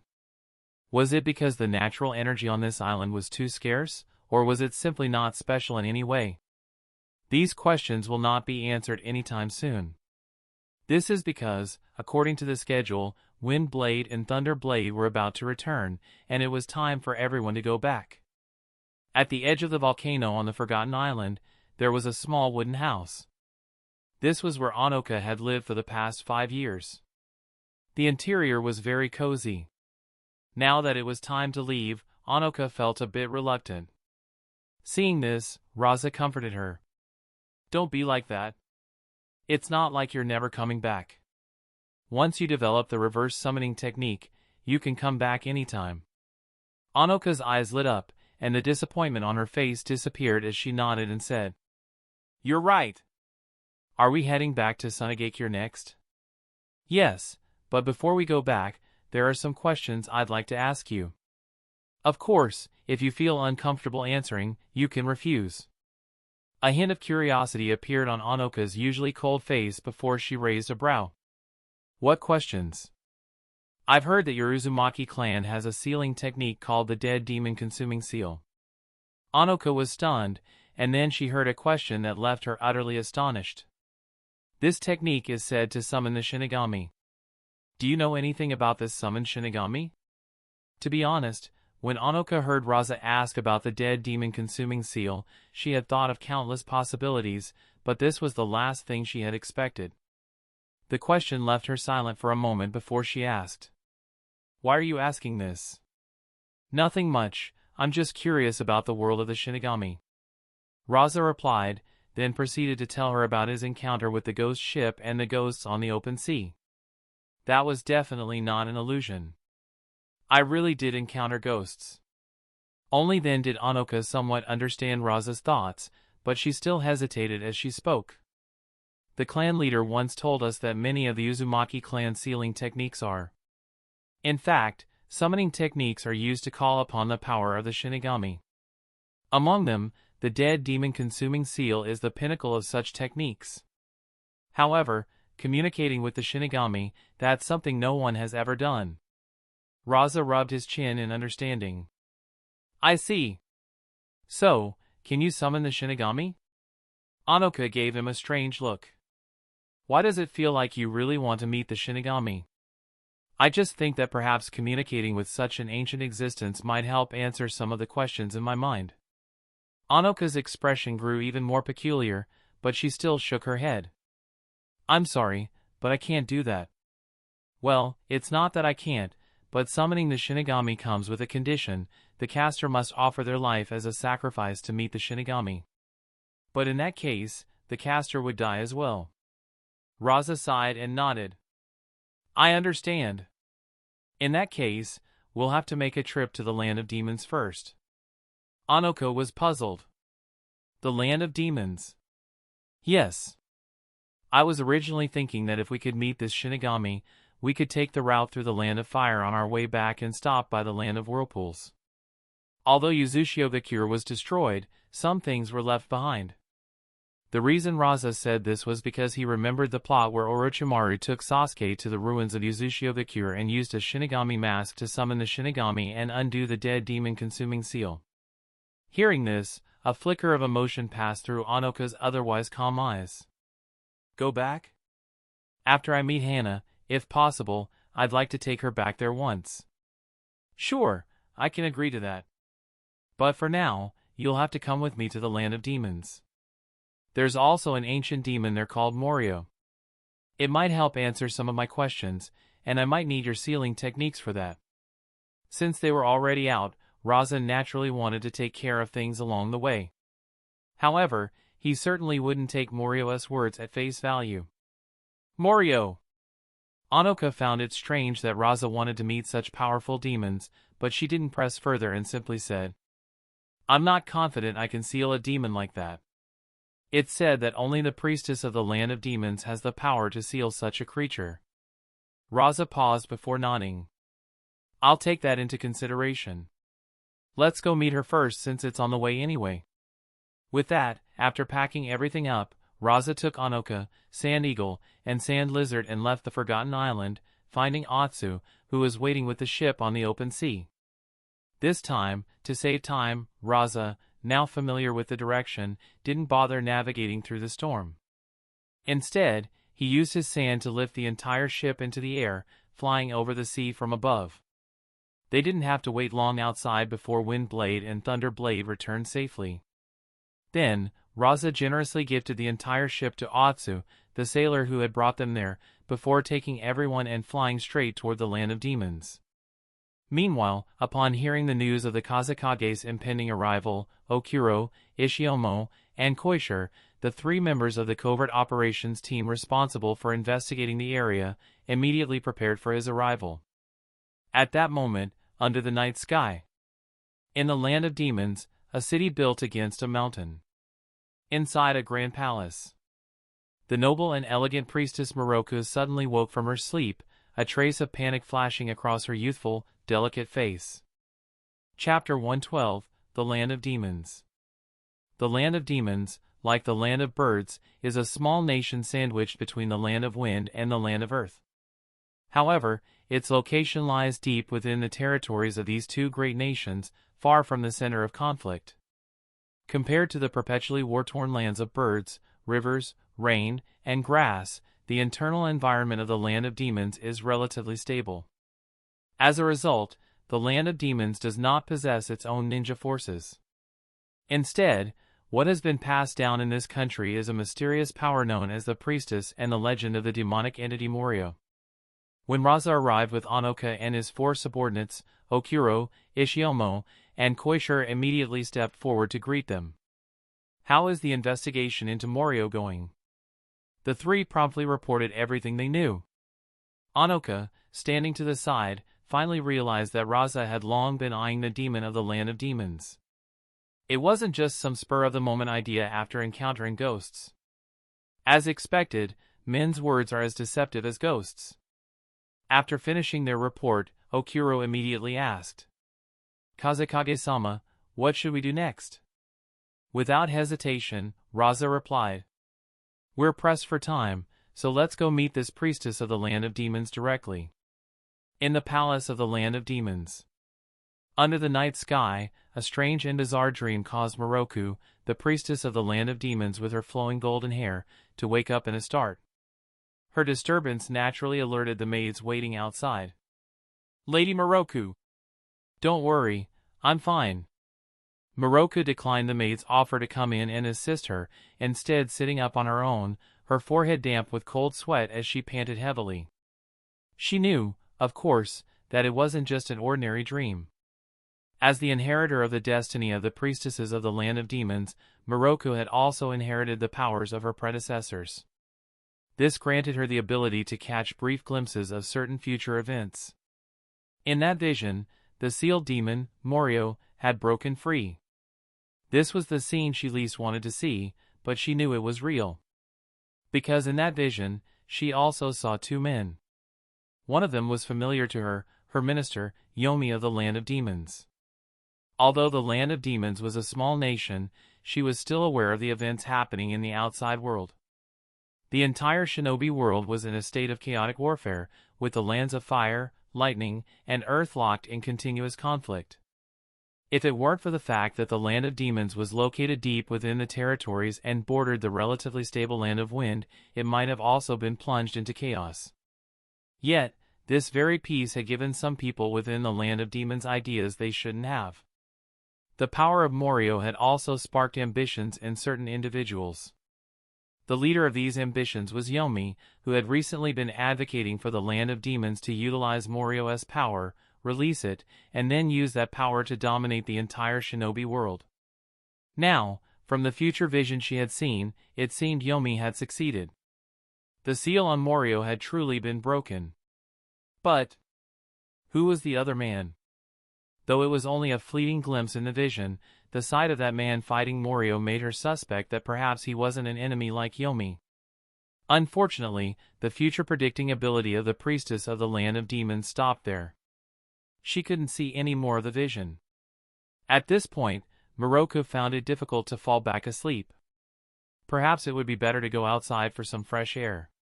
With this thought, she composed herself and called out, "Someone, come in." The palace doors slid open, and Moroku looked up, only to be stunned. The person who entered wasn't one of her maids but a beautiful red-haired girl she had never seen before. "You're the priestess of the Land of Demons, right?" Even if Moroku were foolish, she would know something was wrong. She furrowed her brows slightly and assumed a defensive posture as she asked, "Who are you? Where are my maids?" "Don't worry, they've just fallen asleep. They're fine. As for you, please get dressed. Someone wants to meet you." With that, the girl glanced at Moroku's pampered appearance and, after a moment of thought, coldly asked, "Do you need help?" "Huh." Of course, Moroku didn't need help. Although her status as the priestess of the Land of Demons was highly revered, she was perfectly capable of dressing herself. She also wisely didn't ask who wanted to see her. After all, she would find out soon enough. Moreover, the fact that someone could approach her so easily without alerting the guards in the city indicated that the other party had the ability to kill her at will. By the time Moroku had put on her elegant and luxurious priestess robes and was ready to follow the girl, the red-haired girl suddenly spoke up.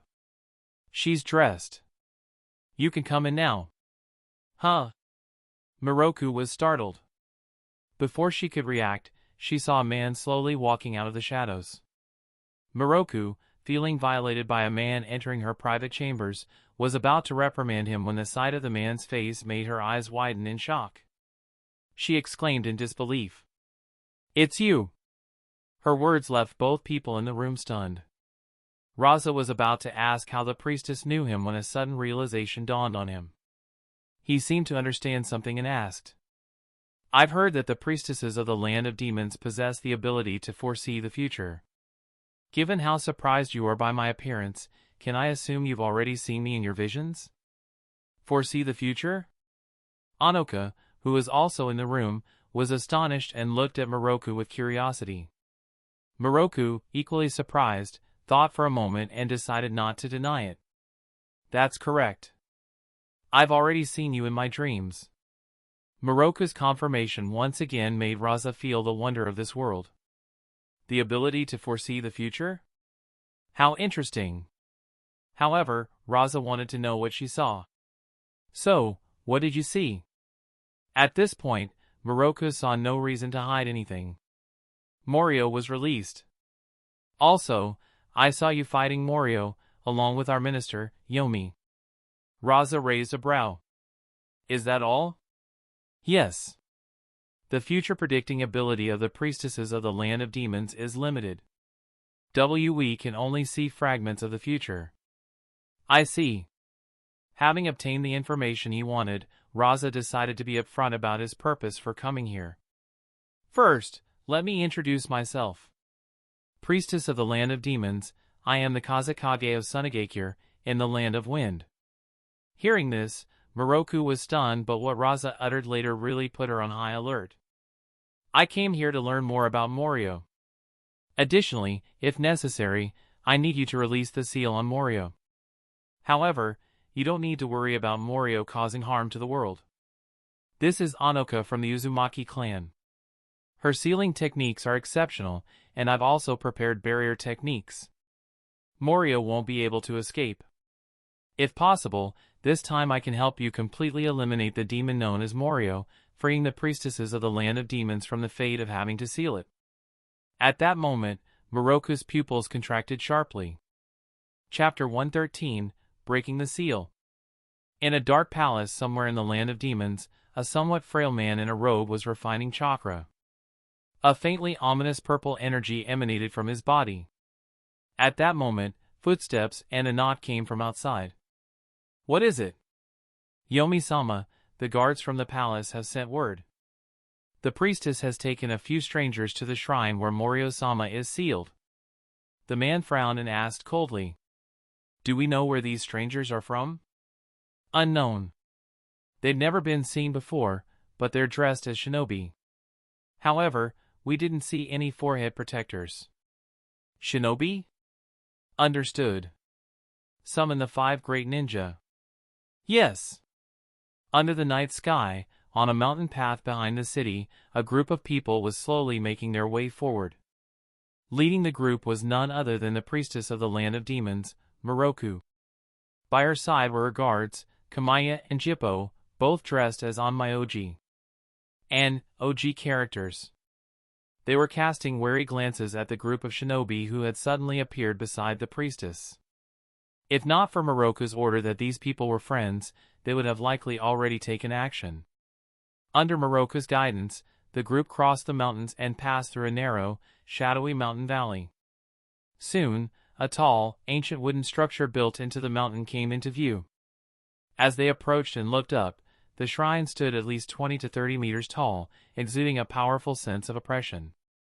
Combined with the dark, eerie environment of the valley at night, it felt as if they had stepped into the underworld. Seeing the priestess arrive at such a late hour, the guards stationed here were visibly surprised. However, they didn't forget their manners and immediately bowed. "Priestess!" Moroku nodded and said, "Open the shrine gates.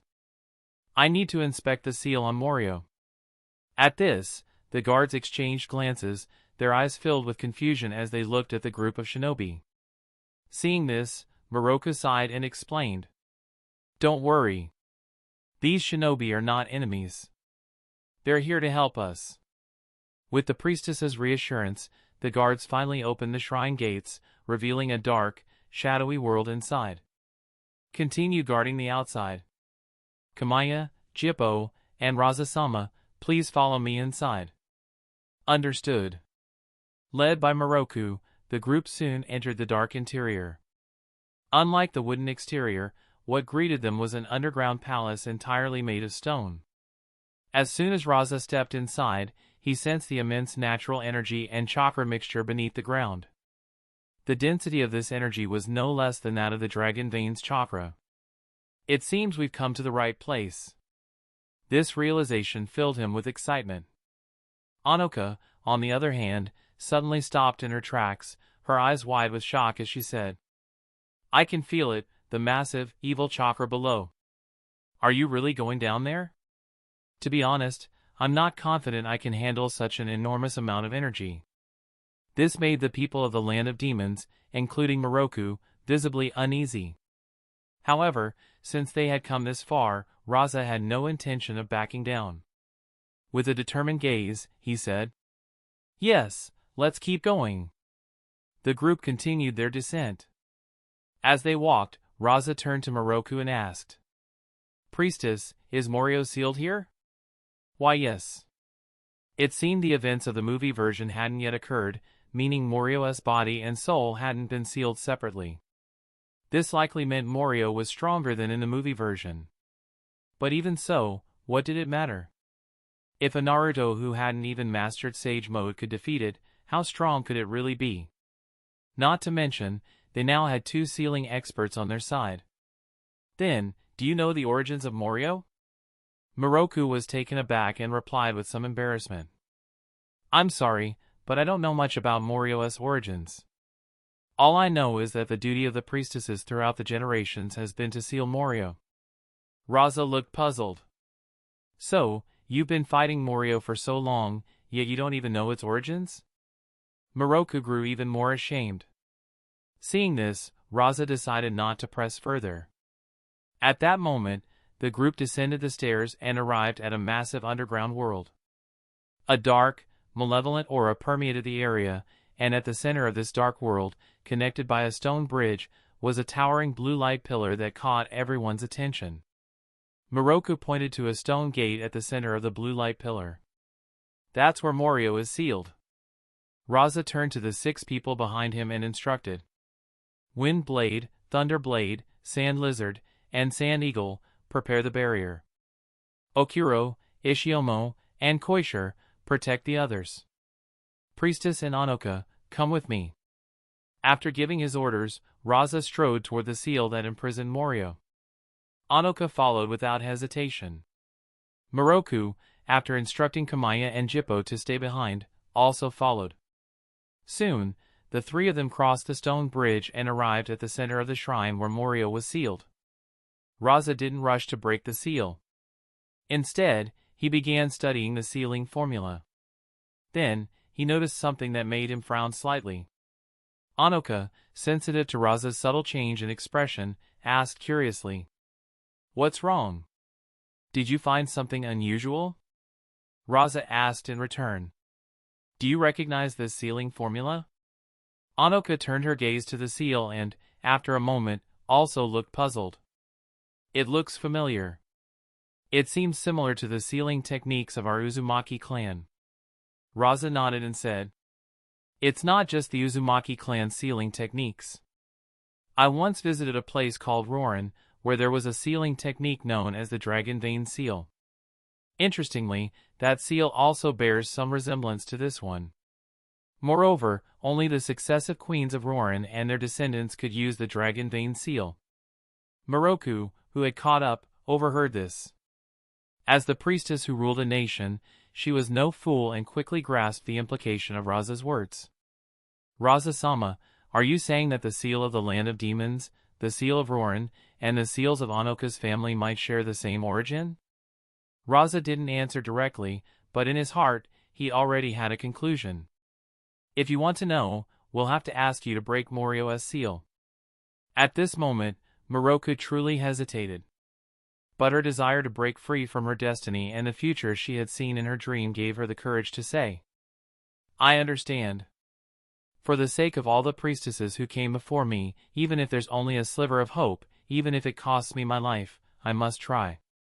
Seeing Miroku's resolute expression, as if she were ready to sacrifice herself, Rasa rolled his eyes and said, "Don't worry. If it tries to harm you, it'll have to go through me first. Morio might be a terrifying demon to you, but to me, it's just a slightly troublesome monster." With that, under Miroku's reassured gaze, he turned to Anoka and said, "Once Miroku breaks the seal, you don't need to do anything for now. Just protect her." "Understood." Rasa then again turned towards Miroku. "Then, it's up to you." Miroku nodded heavily, then extended her arm and began unraveling the seal using a hand sign technique different from that of shinobi. Release. Formation. Unseal. Instantly, the sealing talismans on the stone gate began to peel off, and the gate started to crack open. Boom! A visible surge of deep purple chakra erupted, transforming into a powerful gust of wind that swept through the area. Chapter 114, Morio. Boom! In an instant, a violent gust of wind swept through the entire underground palace, forcing everyone to instinctively shield their eyes. Then, an evil chakra began to spread wildly, and countless blood-red lights flickered beneath the sealing formula. Such terrifying chakra! The members of Sonagakure, who were preparing the barrier, were all startled by this malevolent chakra, cold sweat breaking out on their foreheads. Kamaya and Jippo, Miroku's guards, were even more horrified, their faces filled with fear as they anxiously watched Miroku at the center. As for Miroku, the priestess destined to seal Morio, she was now about to face the nightmare from her dreams head-on. She was even more nervous and terrified. Fortunately, a comforting voice sounded in her ear at that moment. "Don't be afraid. I'm here." Although Rasa didn't turn around, Miroku felt her rapidly beating heart gradually calm down as she looked at the broad, mountain-like figure standing protectively in front of her. She nodded heavily. At that moment, the violent wind finally subsided, and the underground palace returned to silence. The air was so quiet that even the sound of breathing could be heard. Everyone turned their gaze toward the stone gate at the center of the seal. As the seal was broken and the stone gate shattered, a door filled with deep purple chakra appeared before everyone. Though it was just a simple door, the space inside seemed vast. It appeared to be another dimension. But where was Morio? Just as everyone was wondering, a hoarse voice echoed from the otherworldly space in the silent underground palace. How nostalgic, the scent of the living world. Who has awakened me?" The voice sent a chill down the spines of everyone present, and the temperature in the air seemed to drop significantly. Miroku trembled, her voice trembling with panic as she said, "Is this Morio's voice? It must be." Rasa turned to give her a reassuring look, then took 2 steps forward and declared, "It's me." "Are you Morio?" The same low voice responded. Who are you?" "And this, a priestess, how strange. To think the seal would be undone willingly, he. Huh. There's even a trace of that guy from Hirazaka clan. How lively. What has happened in the living world?" No, this scent is." Accompanied by a surprised tone, the energy within the deep purple dimension began to fluctuate. 8 streams of deep purple energy slowly emerged, transforming into 8 massive dragon heads that appeared before everyone. Their eyes glowed with a crimson light, fixed intently on Rasa as the voice exclaimed in astonishment. "Impossible, in this era, to see an existence like you." At that moment, Miroku, who had thought she would have to face Morio alone once it emerged, felt a strange mix of emotions as she watched Morio completely ignore her and focus entirely on Rasa. Despite the oddity of the situation, she couldn't help but feel a sense of relief. Facing such a monster alone was something she truly had no confidence in. On the other hand, the Kazekage from Sonagakure remained calm and composed in the face of such a terrifying monster. He was truly impressive. As for Rasa, hearing the words spoken by the eight-headed monster that Morio had transformed into, he became genuinely intrigued. What do you mean by an existence like me? The crimson glow in the eyes of Morio's eight heads flickered, and its voice, low and filled with anger. He. Ever since that monstrous woman descended upon this world 1,000 years ago, bringing the power of the Ten Tails to this land, all the power in this world has been tainted by that woman's consciousness. Yet, in your body, I sense none of it. That woman. Rasa pondered for a moment, then asked curiously. Are you talking about Kaguya Otsutsuki? At that moment, the underground palace was once again filled with turbulence. Onoka and Moroku, standing close by, could clearly feel the drastic change in the monster called Morio when Rasa uttered that name. It was a mix of fear and anger. How do you know that name? The eight heads of Morio turned dangerously focused, their gazes piercing as they stared at Rasa. Onoka was also visibly curious. Who was Kaguya Otsutsuki? How could her name evoke such fear in a demon like Morio? Rasa didn't answer directly. Instead, he said, "It seems my guess is correct. You must have been born before Kaguya Otsutsuki descended upon this world, right?" Morio suddenly fell silent. Its eight heads shifted their gaze between Rasa, Onoka, and Moroku, as if deep in thought. After a moment, it said, You didn't break my seal just for my power, did you?" Rasa shook his head. "No, I came here for your power, but also to help the priestess destroy you." Moroku, seeing this, stepped forward and mustered her courage to say, "That's right, Morio. The destiny of the priestesses ends here. This time, I will destroy you completely." "Destroy me? Take my power?" Morio listened to Rasa's words and then looked at the naive Moroku. Instead of getting angry, it laughed. Ha ha ha, how amusing. This made Moroku feel somewhat belittled. "What are you laughing at? I've been training hard in sealing techniques every day to seal you." Ha ha ha. Morio laughed even harder. "It seems you know nothing, priestess of this generation." This left everyone stunned, and Rasa frowned as he asked, "What do you mean?" Ha ha ha. Morio's laughter grew even more eerie, echoing throughout the underground palace. "Naive priestess, how unfortunate. The moment you arrogantly undid the seal that bound me, your fate was already sealed." Moroku suddenly felt a wave of unease. Could Morio be telling the truth? Was there something she didn't know? She could only look helplessly at Rasa, the only one she could turn to for help. Rasa reached out his hand. "Don't worry. As long as I'm here, you won't be harmed." However, he was also curious. After all, he had mostly forgotten the details of the Morio storyline, and the information the covert operations team had gathered was limited. Could there really be something he had overlooked?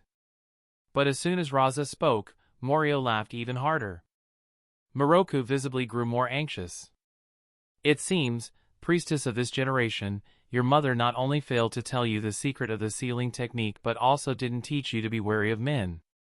He. Rasa, seeing this, also asked curiously, "Whether I'm trustworthy or not is up for debate, but I'm quite interested in the secret of the sealing technique you mentioned." Seeing Rasa's calm demeanor, Morio became intrigued and said with a laugh, The secret? I suppose there's no harm in telling you."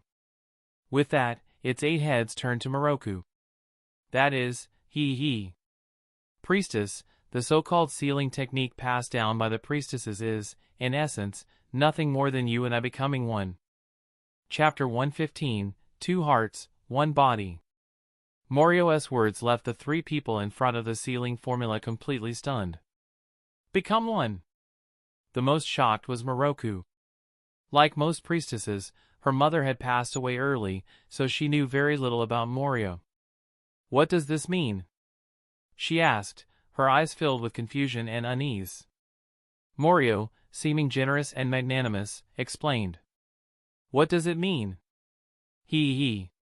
"It's simple. You and I are originally two hearts sharing one body. Now Moroku understood.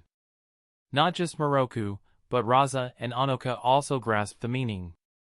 Morio's words implied that the so-called priestess and Morio were actually the same person. No, that's impossible. This was unacceptable to Moroku, who had always upheld the duty of destroying Morio. Seeing Moroku's vehement denial, Morio became even more pleased with itself. What, can't accept it? Then let me tell you. Thousands of years ago, there was no Morio in this world, only the priestess. But the priestess's power was too great. To avoid misusing this power, the priestess split her heart in two. Over time, this gave rise to two distinct identities and names, the priestess and Morio. So, you can't destroy me. Our destinies are intertwined, and they will remain so until the day you devour me, or I devour you. He. At that moment, Moroku's pupils contracted, and her entire worldview seemed to crumble. How can this be? You must be lying to me, right? No. Priestess, Morio is not lying to you. A sudden voice came from behind Moroku. It wasn't Morio, but Yomi, the minister of the land of demons, who walked in with 5 oddly dressed attendants. Why Yomi? Moroku was also startled. Yomi glanced at Rasa with a dark expression. Shinobi from Sonagakure, huh? Then, with a look of reverence, he turned to the freed Morio and said to the disbelieving Moroku. I'm sorry, Lady Moroku. You were too young at the time. The priestess, worried that you wouldn't be able to accept this, told me everything and asked me to inform you when you grew up. However, I never expected that the priestess would trust Shinobi from another village so much and directly undo Morio-sama's seal. This saves me some trouble. Yomi's words essentially confirmed what Morio had said, which struck Moroku like a blow. She trembled and stepped back in disbelief until she bumped into a broad chest. She turned her panicked gaze and saw Rasa's calm eyes. Don't worry. Since I promised I wouldn't let you come to harm, I'll keep my word. Anoka, take care of Moroku. Anoka, though also shaken, obediently stepped forward and took the trembling Moroku from Rasa's arms. Seeing the fear and unease in Moroku's eyes, Anoka thought for a moment and comforted her, saying, Don't worry, Moroku. Although this guy's chest is a little tight, he always keeps his promises. Hearing this, Rasa twitched a little. Seriously, little girl. Choose your words wisely. Meanwhile, Yomi had already stepped forward with an excited gleam in his eyes and knelt before Morio, saying, Finally, Morio-sama, I can meet you in person. Seeing Yomi before him, Morio asked in a puzzled tone. Who are you? My name is Yomi, Morio-sama. I am your loyal follower. I learned of your existence from ancient texts of the land of demons, as well as the kingdom you founded 1,000 years ago. I am here to help you rebuild that kingdom. After a moment of contemplation, Morio coldly rejected Yomi. Not interested. This left Yomi stunned. Why? Why? Because you're too weak. Now that my seal is broken, I can rule this land on my own. Why would I need you? Yomi was at a loss. He had planned to earn Morio's favor by taking credit for breaking the seal, but Moroku had undone it herself, ruining his plans. As Yomi was racking his brain for a new approach, Rasa, who had already pieced together the so-called secret of Morio, let out a disdainful laugh. Another frog at the bottom of a well, dreaming of ruling the shinobi world. This immediately drew the attention of both Yomi and Morio. Yomi saw an opportunity and stood up, glaring at Rasa with a dark expression. Shinobi from Sonagakure, are you underestimating Morio-sama's power? Yomi was trying to provoke a conflict between Morio and Rasa to gain Morio's approval. But he hadn't expected Rasa to be so direct. That's right. A mere demon like you, dreaming of ruling the shinobi world? How laughable. Yomi was momentarily stunned, then inwardly delighted. Morio, on the other hand, grew visibly angry, its voice low and filled with malice as it asked. Human, do you know what you're saying? Rasa, unflinching, shrugged his shoulders. Of course. And if I'm not mistaken, you being sealed here wasn't exactly voluntary, was it? It means someone stronger has sealed you. Morio shuddered, its tone turning icy. What are you talking about? Everyone could sense the shift in Morio's demeanor, and even Yomi's expression changed slightly. Rasa didn't hold back. Let me guess. The one who sealed you here was the Sage of Six Paths. The moment that name was uttered, the underground palace was once again filled with turbulence. Deep purple chakra erupted from Morio like sparks, whipping out violent winds that forced everyone to shield themselves. Bastard, bastard. Morio's voice was filled with hatred. This was enough to confirm that Rasa was right. Morio had indeed been sealed here by the Sage of Six Paths. Even Onoka, who was comforting Moroku, paled. As a member of the Uzumaki clan, she was familiar with the name, but she had always thought it was just a myth. After roaring for a while, Morio finally calmed down. Its 8 massive heads lowered, glaring intently at Rasa as it asked, "Who told you this?" Then, its gaze shifted to Onoka. "I see. It was that bastard from Hirazaka, wasn't it?" This left Onoka confused. She had no idea who Hirazaka was. Rasa, however, suddenly understood and asked, "You mean the Shinigami, right?" The moment those words left his mouth, Morio became even more enraged. So it was that guy. Damn him! Onoka was shocked. She hadn't realized that the Shinigami summoned by the Uzumaki clan had its own name. However, Morio quickly regained its composure. "Humph. Don't think you can scare me by bringing up that old fool, the Sage of Six Paths. He's hiding in the Pure Land and won't come out. As for you, human, you've thoroughly angered me." "Oh?" The information Morio inadvertently revealed caught Rasa's attention. The Pure Land, huh? Morio was momentarily stunned, then realized it had let something slip. It was growing increasingly annoyed with this human. At first, it had held all the cards, but now it was losing control of the situation. And this was only the beginning. Rasa, recalling everything Morio had said, suddenly pieced things together and declared loudly, "I see now. No wonder you were so eager to explain everything to us. It's because you don't actually want to kill the priestess, do you? Am I right?" Chapter 116, Morio's True Form. Rasa's words once again left everyone in front of the seal stunned. Of course, the most shocked were Moroku and Morio. Moroku, who had been terrified from the start, now saw Morio repeatedly losing its composure. Her fear had dissipated significantly, replaced by admiration for Rasa. He had managed to push a demon like Morio to this point. And now, hearing Rasa say that Morio didn't actually want to kill her, she was even more astonished. As for Morio, it had completely calmed down. Why? Why would you think that? For Rasa, Morio's calmness spoke volumes. It's just a guess. You said the only way the priestess can seal you is by choosing to merge with you. I've studied the history of the land of demons. Over the past 1,000 years, there have been many ambitious individuals like this Yomi. You've been released several times, but each time, you were successfully sealed by the priestess. Moreover, I've heard a legend that the power of the priestess of the land of demons is passed down through bloodlines from generation to generation. So, I have a theory, you let yourself be sealed. You have no real interest in rebuilding some 1,000-year-old kingdom.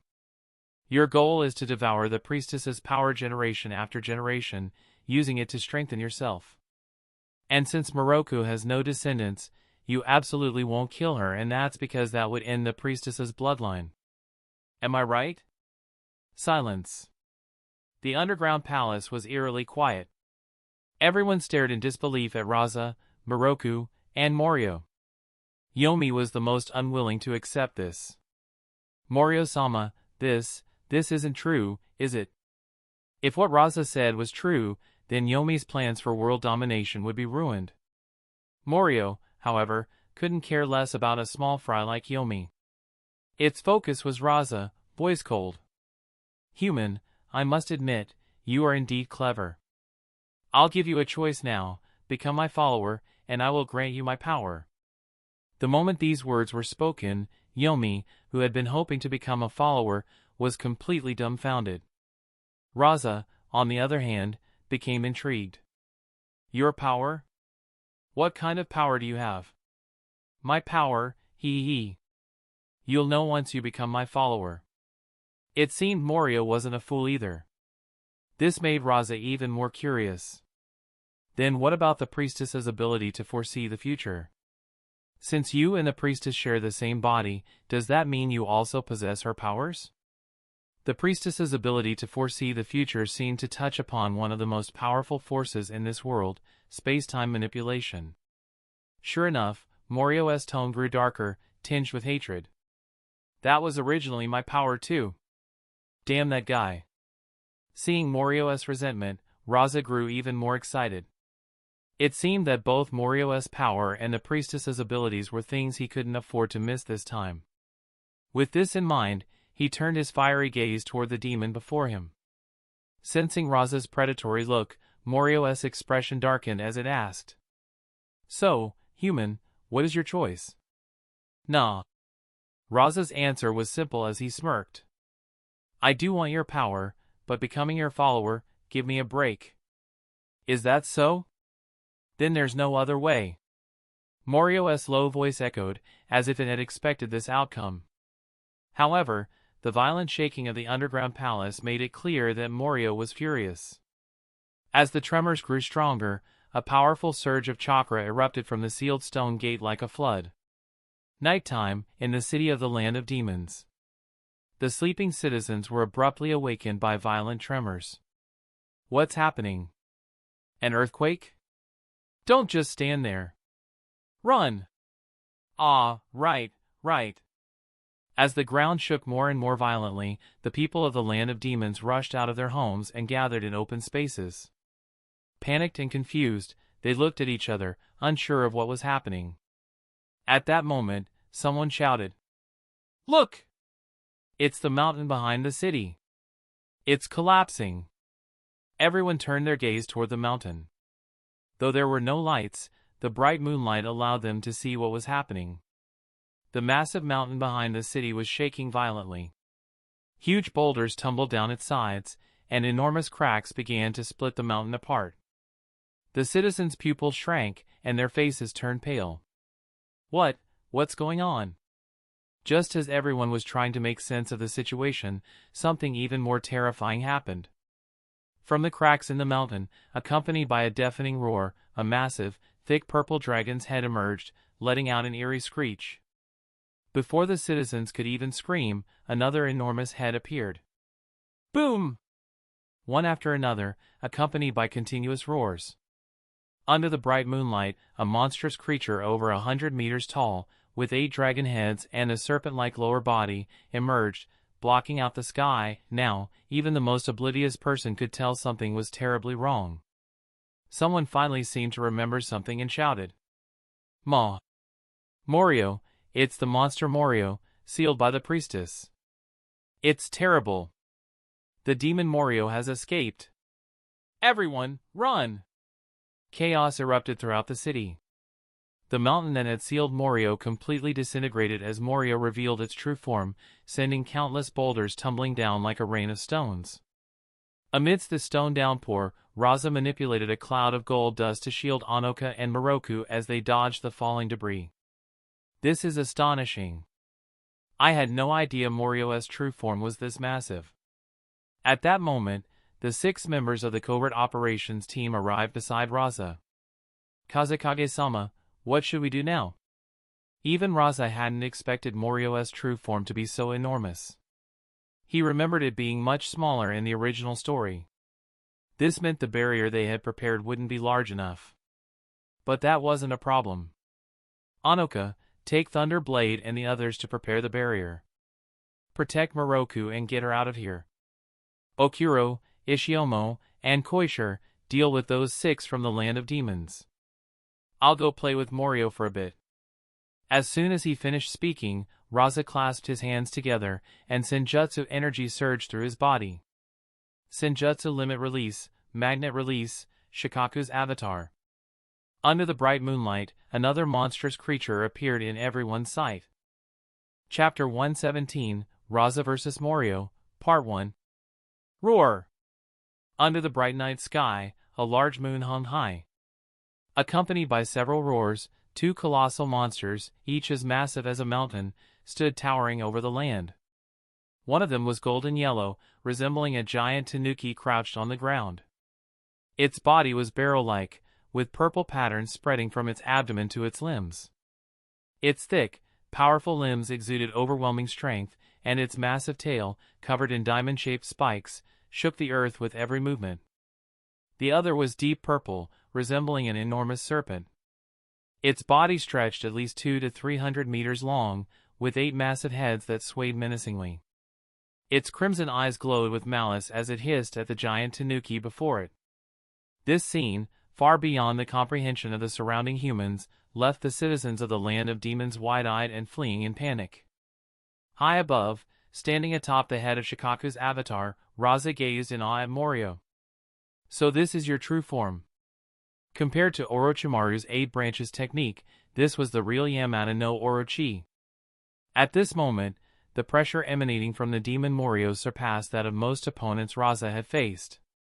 In terms of chakra volume, Morio was no less than a tailed beast. It seemed that even before the Otsutsuki arrived in this world, there were many powerful beings.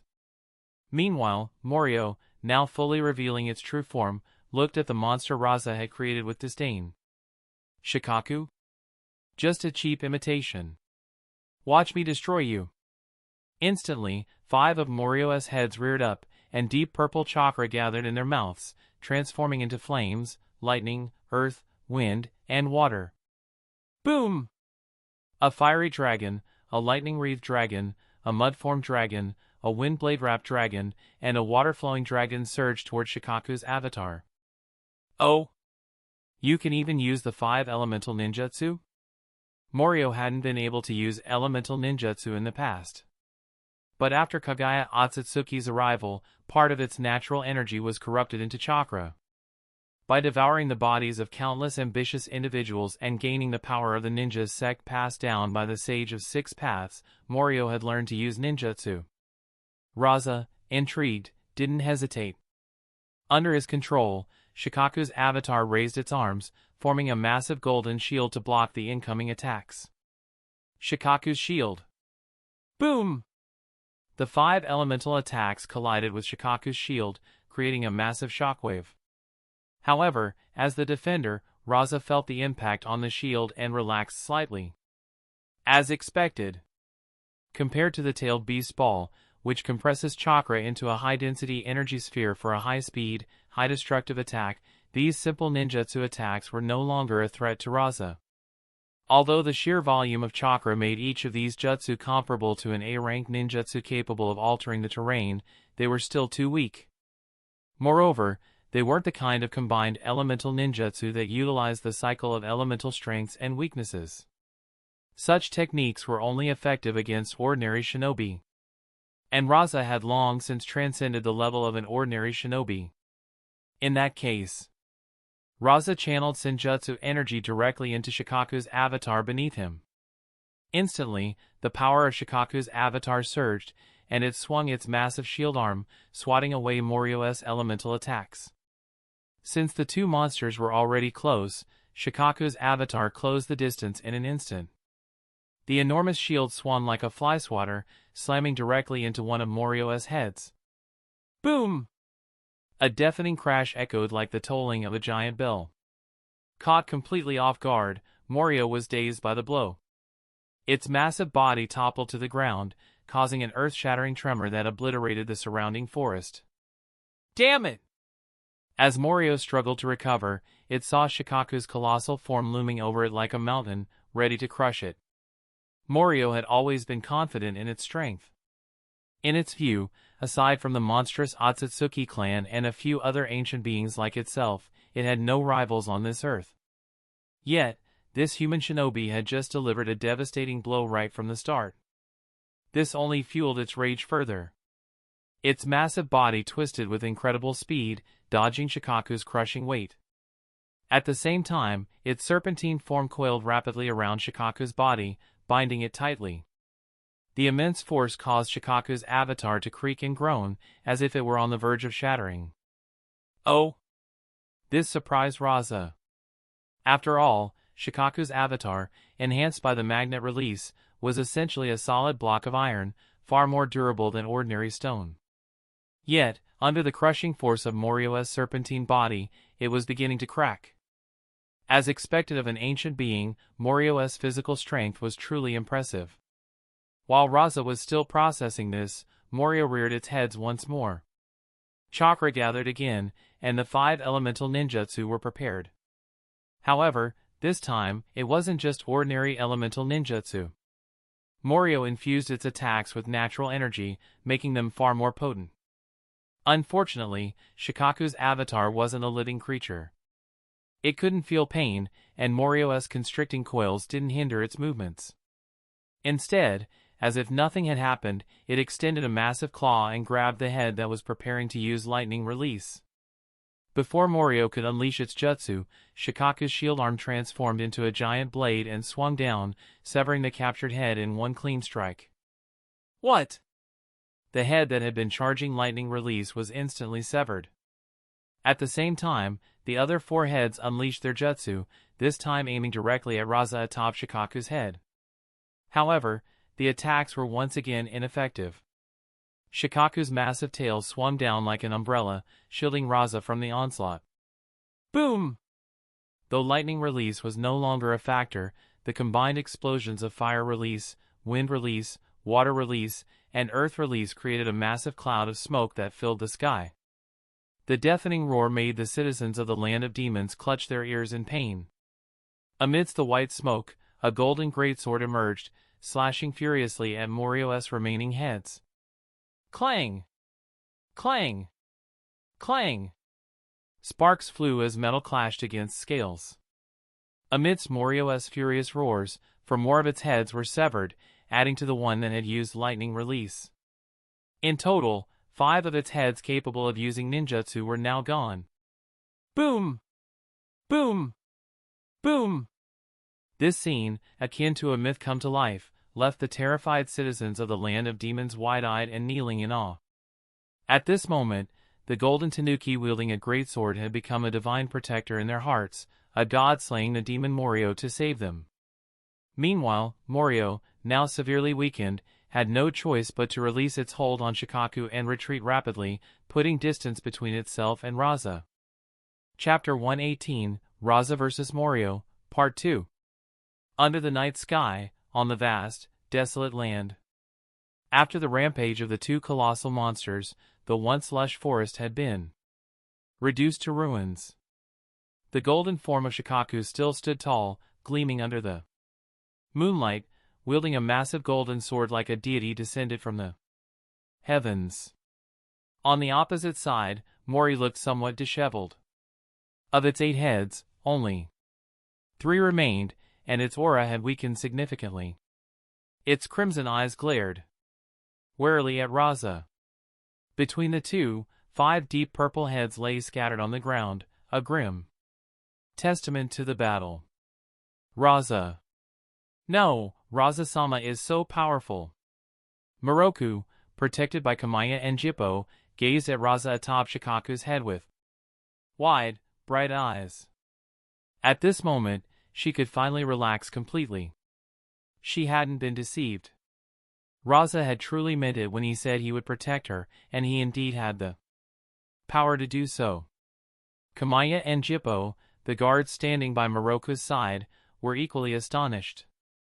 They never imagined that Mori, the nightmare of the Land of Demons, would appear so vulnerable before a single shinobi. In just the opening moments of the battle, 5 of its 8 heads had been severed. On the other side, Yomi, the minister of the Land of Demons, and his 5 great ninja were locked in combat with Sonagakure's elite shinobi Okuro, Ishiomo, and Koishiro. Their expressions were grim, especially Yomi's, which was filled with disbelief. How is this possible? In his mind, Morio was a being capable of ruling the entire world. Yet, it was helpless against a single shinobi. This made his former ambitions seem laughable. However, he no longer had the luxury of dwelling on such thoughts. The murderous aura emanating from the three-masked shinobi of Sonagakure made it clear that he was in grave danger. This can't be. On the moonlit battlefield, Morio now regarded the human before it with a solemn expression. The power Rasa had displayed was beyond its expectations.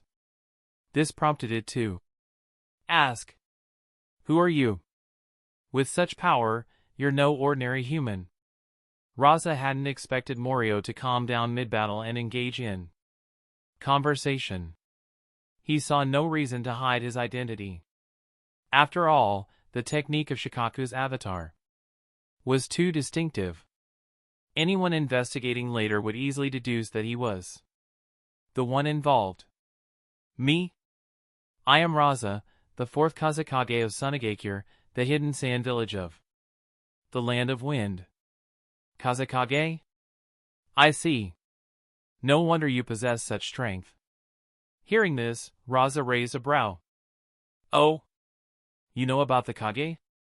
I once devoured the priestess from 2 generations ago. From her memories, I learned about the current state of the world, the 5 great nations, the 5 great shinobi villages, and their leaders, the Kage." Rasa nodded and chuckled. "So? Are you planning to surrender?" Rasa's words hung in the air, and the night grew eerily silent, save for Mori's low, rumbling voice. "Surrender? That's rich coming from a puny human." As Mori spoke, the severed necks of its heads began to spew chakra threads, connecting to the ground. The severed heads were dragged back to their respective necks, and in moments, they were fully restored. Morio raised its 8 massive heads once more, its voice filled with arrogance. "Though I admit you have some skill, you're still far weaker than the old man who once sealed me." Rasa, intrigued, asked, "You mean the Sage of 6 Paths? How strong was he?" "How strong? He, you might be among the strongest in the human world now, but before him, you wouldn't even withstand a single blow." After saying this, Mori watched Rasa's expression expectantly. To its surprise, Rasa didn't seem shocked.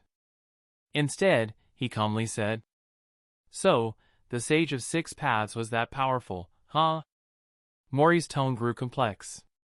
He, as the descendant of that monstrous woman, the old man inherited Kage Otsutsuki's power in its entirety. On top of that, over the past 1,000 years, he's been continuously absorbing the power of this world through chakra. How strong he is now, no one knows. This was undoubtedly another piece of information that piqued Rasa's interest. Absorbing the power of this world through chakra? What do you mean? Unfortunately, Mori didn't answer. Instead, it said with a mocking tone, "Aren't you supposed to be clever? Can't you figure it out yourself?" Rasa's expression remained unchanged, but he fell into deep thought. Suddenly, recalling how Morio absorbed the priestess's power, he seemed to understand. In other words, without the God Tree, the Sage of 6 Paths couldn't absorb the world's life force like his mother, Kage Otsutsuki. However, by spreading chakra through the ninja system, he indirectly absorbed the world's life force. Chakra, after all, was a power that shinobi obtained by refining their mental and physical energy. And shinobi were born and nurtured by this world, their mental and physical energy derived from it. Through the ninja system and techniques passed down by the Sage of 6 Paths, he guided people to convert the world's energy into chakra. Eventually, when these shinobi died, their souls returned to the Pure Land, taking their chakra with them. Looking at it this way, some of Rasa's previous doubts were instantly resolved. No wonder the Sage of 6 Paths could summon the souls of so many former Kage from the 5 great shinobi villages, and why the Edo Tensei technique could summoned so many minions. Now, a critical question arose. If that's the case, why did the Sage of Six Paths let a powerful being like you go? The chakra you possess is no less than that of the tailed beasts. Mori's expression darkened, and it let out a chilling laugh. He, do you know why I'm called a demon? Without waiting for Rasa's answer, Mori provided one. Because I never hide my greed and desire for power. But the old man, like you humans, wears hypocrisy on his face. Though he covets the power within me. He, burdened by the noble will to protect this world, he can't bring himself to sacrifice others for power. So, he allowed the fate between the priestess and me to continue. Rasa immediately understood Mori's meaning. In simple terms, whether out of sincerity or pretense, the Sage of Six Paths had to adhere to certain principles to maintain his status and image in this world. He couldn't act recklessly like a demon such as Morio. This was good news. It meant that, in the name of so-called justice, as long as Rasa didn't commit heinous acts, the likelihood of the Sage of Six Paths taking direct action against him would be greatly reduced. Of course, Rasa would never entrust his life to someone else's mercy. Therefore, he had to obtain Mori's power. Now that he had the answers he needed, it was time to get serious. Activate the barrier. On the ground below the two monsters, the four members of the covert operations team and Onoka, seeing their Kazekage's signal, immediately formed hand seals for violet flames formation. Adamantine sealing chains. Chapter 119, Rasa vs. Morio, Part 3. Under the dark night sky. As the four members of the covert operations team and Onoka formed hand seals, a massive purple barrier instantly appeared around the two colossal monsters, enveloping them. At the same time, golden chains emerged from Onoka's back, flying into the barrier and transforming into mysterious sealing formulas that covered the four violet flames formation, giving it a golden hue. This scene not only surprised Morio but even Rasa hadn't expected it. It seemed Onoka was truly on his side. She had thought to use the adamantine sealing chains to enhance the power of the four violet flames formation. Indeed, against a monster like Morio, the four violet flames formation alone might not be enough. Morio, on the other hand, looked around at the barrier, sensing its power. This is the power of that man. That human girl is from the Uzumaki clan, isn't she? It seems you're determined to take me down. I'm curious, though, what makes you think you can steal my power? I've already told you, the priestess and I share the same body. As long as the priestess lives, I cannot be destroyed. Rasa, calm and composed, countered. Why not be direct? You want to know why my body doesn't contain Kaguya Otsutsuki's power, don't you? And will you tell me? Morio's 8 heads rose high, its eyes filled with confidence. Of course not. But since you're so calm even in the face of this barrier, I assume it can't hold you. So, if you want the answer, you'll have to kill me. That way, you can find out from my memories. As you wish. Boom! Instantly, the two behemoths clashed again, charging at each other with full force. Having warmed up and familiarized themselves with each other's abilities, neither side held back this time. They leveraged their strengths to launch fierce attacks. The advantages and disadvantages of Shikaku's avatar and Morio were clear. Shikaku's avatar was massive, with immense strength and defense, excelling in brute force. Morio, with its serpentine body, was agile and flexible, excelling in speed and precision. Soon, the two were locked in combat again. Morio's serpentine body coiled around Shikaku, while its 8 heads, having learned from earlier, spewed elemental ninjutsu from different angles. Shikaku, wielding a shield in one hand and a blade in the other, used both its arms and tail to defend while slashing at Morio's heads and body. Morio's physical defense wasn't particularly strong. However, its massive chakra reserves allowed it to quickly heal any damage Rasa inflicted, even regenerating severed heads. In contrast, Shikaku's avatar began to show signs of cracking under Morio's relentless attacks. Yet, Rasa remained unfazed. In fact, he had been waiting for this moment. His gaze darkened as he looked at Morio, now so close. Slowly, his body sank into Shikaku's avatar, merging with it completely. Morio naturally noticed this. It was curious about what Rasa was planning. It didn't have to wait long for the answer. At the moment Rasa merged completely with Shikaku's avatar, Shikaku let out a furious roar toward the sky. Almost simultaneously, Morio felt the body of Shikaku's avatar, which it had coiled around, become even harder. The previously cracked body began to repair itself automatically.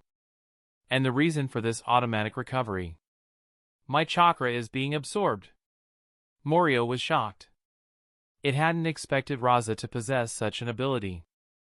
At the same time, since Rasa's body had fully merged with Shikaku's avatar, there was no need to defend against Morio's attacks anymore. Its movements became even more agile. Boom! As Morio's chakra was continuously absorbed, its body began to shrink rapidly. This is bad. Before Morio could react, the prepared Shikaku's avatar swung its massive blade down, piercing Morio's serpentine body. As a being composed of chakra, Morio didn't feel pain, but it quickly released its hold on Shikaku. The moment the golden greatsword pierced its body, it felt its chakra draining even faster. Since its opponent had the ability to absorb chakra, Morio, as an energy-based entity, naturally didn't dare to engage in close combat anymore. It quickly retreated, trying to shift the battlefield. But Rasa wasn't about to let it escape. Shikaku's tail rose high.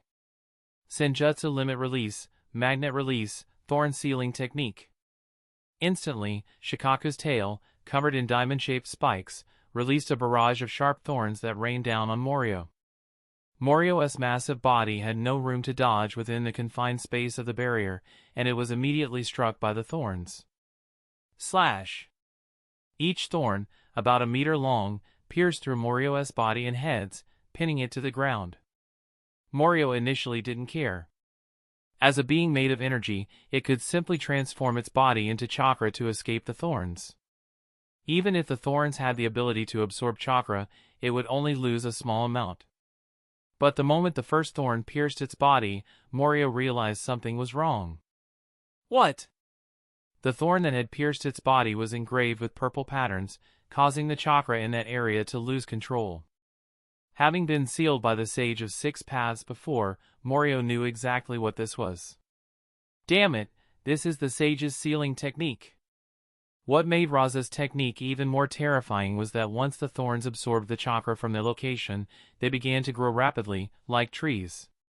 In just a few breaths, the meter-long thorns had grown into iron thorn trees, spreading and continuously absorbing Morio's chakra. This was a technique Rasa had developed based on Hashirama's wood-release, wood-dragon technique. Unable to reveal his wood-release abilities, he combined the power of Senjutsu limit release, magnet release with Shikaku's curse marks and the chakra-absorbing abilities of Senjutsu to create this sealing technique. Damn it! By the time Morio realized something was wrong, it was too late. As its body was pierced by countless thorns and covered in growing iron thorn trees, its chakra was rapidly absorbed, and its body became immobilized. At this point, it seemed Morio had been subdued by Rasa. However, Rasa remained vigilant. Morio hadn't yet displayed some of the abilities it had mentioned, and its calm demeanor even within the barrier suggested it still had a trump card. Now, Rasa's goal was to force it to reveal that card. With this in mind, he continued to channel Senjutsu energy within his body. Senjutsu limit release, magnet release, desert layered imperial funeral seal. The ground beneath Shikaku's avatar quickly turned into flowing sand, surging toward the immobilized Morio. In an instant, a massive golden pyramid appeared before everyone, covered in sealing formulas, completely sealing Morio within. Did it work? Outside the barrier, Thunder Blade asked curiously. Anoka shook her head. In her perception, Morio's chakra was still active. Sure enough, the surface of the golden pyramid began to ripple, and small mounds of sand bulged outward. To Rasa's surprise, soldiers made of sand emerged, armed with weapons and shields, charging toward Shikaku's massive form. Chapter 120, Rasa vs. Morio, Part 4. Seeing this scene, not only Rasa but even Anoka was stunned. What is this? How had Morio broken free from Rasa's desert-layered imperial funeral seal?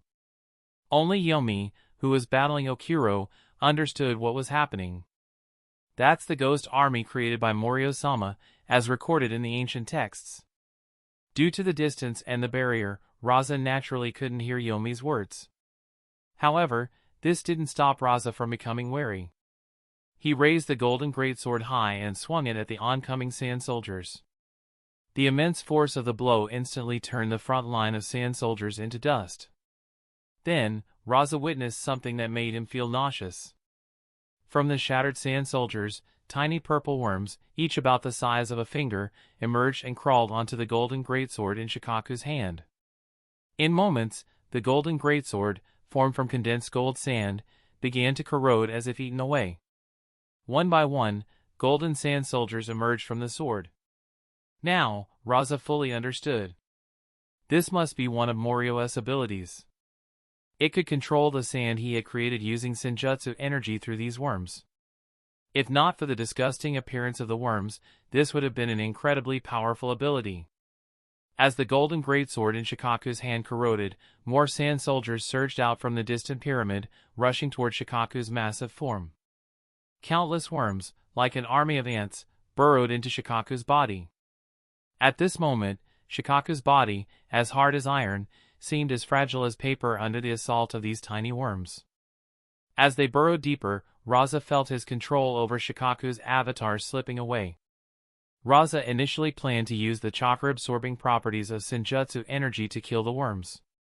However, the speed at which the worms controlled the sand far exceeded his ability to destroy them. They quickly formed a protective layer of sand around themselves, shielding them from his attacks. Moreover, based on the direction the worms were moving within Shikaku's body, it was clear that Morio could sense the Senjutsu energy within him, allowing it to pinpoint his location. To proceed with his plan, Rasa needed to deprive Morio of this ability. In that case, I'll make sure you lose track of me completely. Senjutsu limit release, infinite sandstorm explosion. With a deafening roar, Shikaku's massive body exploded into a cloud of sand, filling the interior of the four violet flames formation with a dense, swirling sandstorm. At the same time, Senjutsu limit release, sand body flicker. Outside the barrier, Anoka and the Sonagakure shinobi were completely blind. They couldn't sense the Senjutsu energy within Rasa to begin with, and now their vision was completely obscured. Inside the barrier, Morio also lost track of Rasa's location. As an ancient being, Morio could indeed sense Senjutsu energy. It was originally born from Senjutsu energy, only to be corrupted by the power of the Otsutsuki clan. However, within the barrier now filled with swirling golden sand, every grain radiated Senjutsu energy, creating a dense fog that completely obscured Morio's senses. Morio didn't attempt to reform its body. Instead, it dispersed itself among the ghost army it had created. For a moment, the barrier fell into an eerie silence. Both Rasa and Morio seemed to have become cautious, unable to find each other's weaknesses or track each other's movements. However, what Morio failed to notice was that behind it, near the remnants of the sand pyramid, the iron thorn trees, which had absorbed Morio's chakra, now glowed with an ominous light. It was as if something was draining the chakra from them. Outside the barrier, the prolonged silence made Thunderblade, standing beside Anoka, unable to hold back his questions. "Miss Anoka, what's happening inside?" Thunderblade asked this because Anoka was from the Uzumaki clan, and Hana, another Uzumaki, had demonstrated exceptional sensory abilities. However, he didn't know that Anoka's sensory skills weren't as advanced as Hana's. Anoka shot him a cold glare and replied, "You're asking me? Who should I ask?" Thunderblade stiffened, suddenly reminded of Lady Pakura from the village. Now that he thought about it, the two did share some similarities in personality. At that moment, Miroku arrived with her two guards. Looking at the massive barrier filled with swirling sand, she asked. Miss Anoka, how is Rasa-sama? Has he defeated Morio? Anoka's expression softened slightly, but she shook her head. Then, remembering something, she asked curiously. Can you sense Morio? Moroku understood why Anoka was asking. It was because she and Morio shared the same body. However, she shook her head with a hint of shame. No. I can only sense that Morio is still alive. I see. Anoka didn't mention the fact that the priestess and Morio were essentially the same person.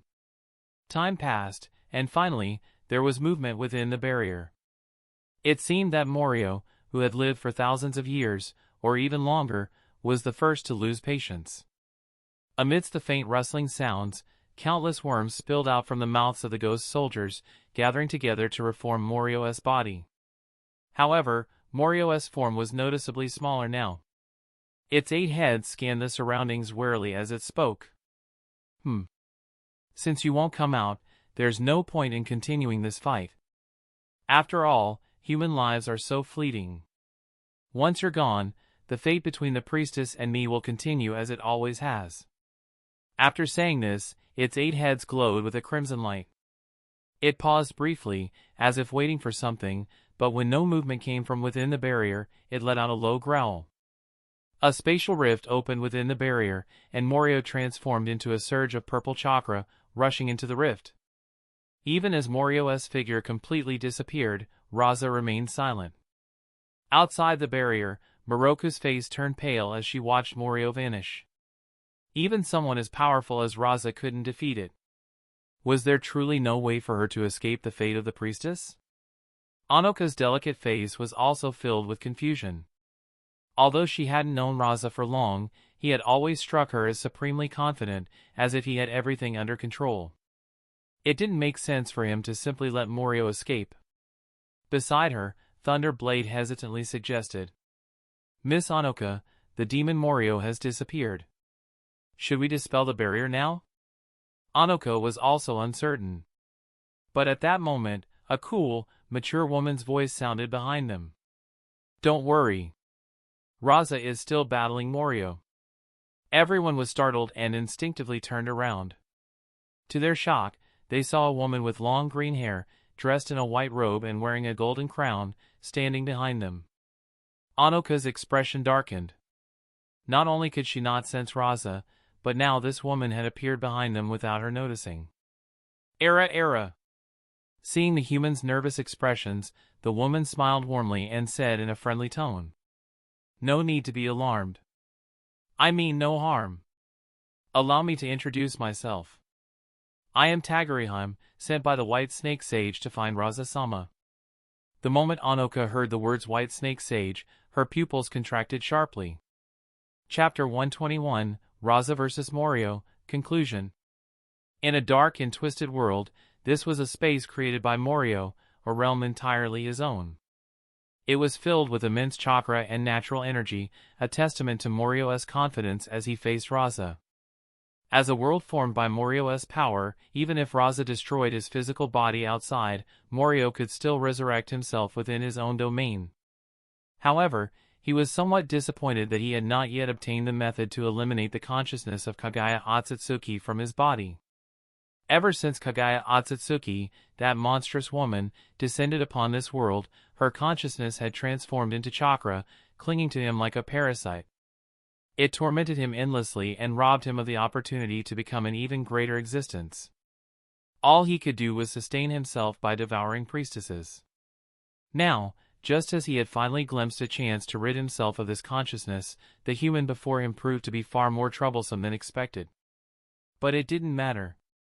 As he had just said, humans would inevitably age, and he would have plenty of opportunities in the future.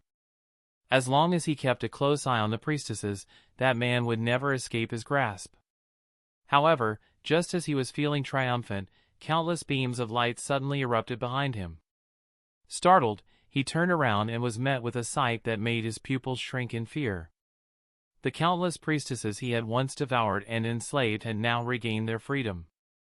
They stood before him, radiating immense power and blinding light. How is this possible? These priestesses had lost their self-awareness after being devoured by him. Their physical bodies had been destroyed, leaving only their souls trapped in the world he had created. Yet now, they had regained their consciousness. Moreover, this was his world. How could he have been completely unaware of their revival? As Morio trembled with fear, a voice that sent chills down his spine echoed through the air.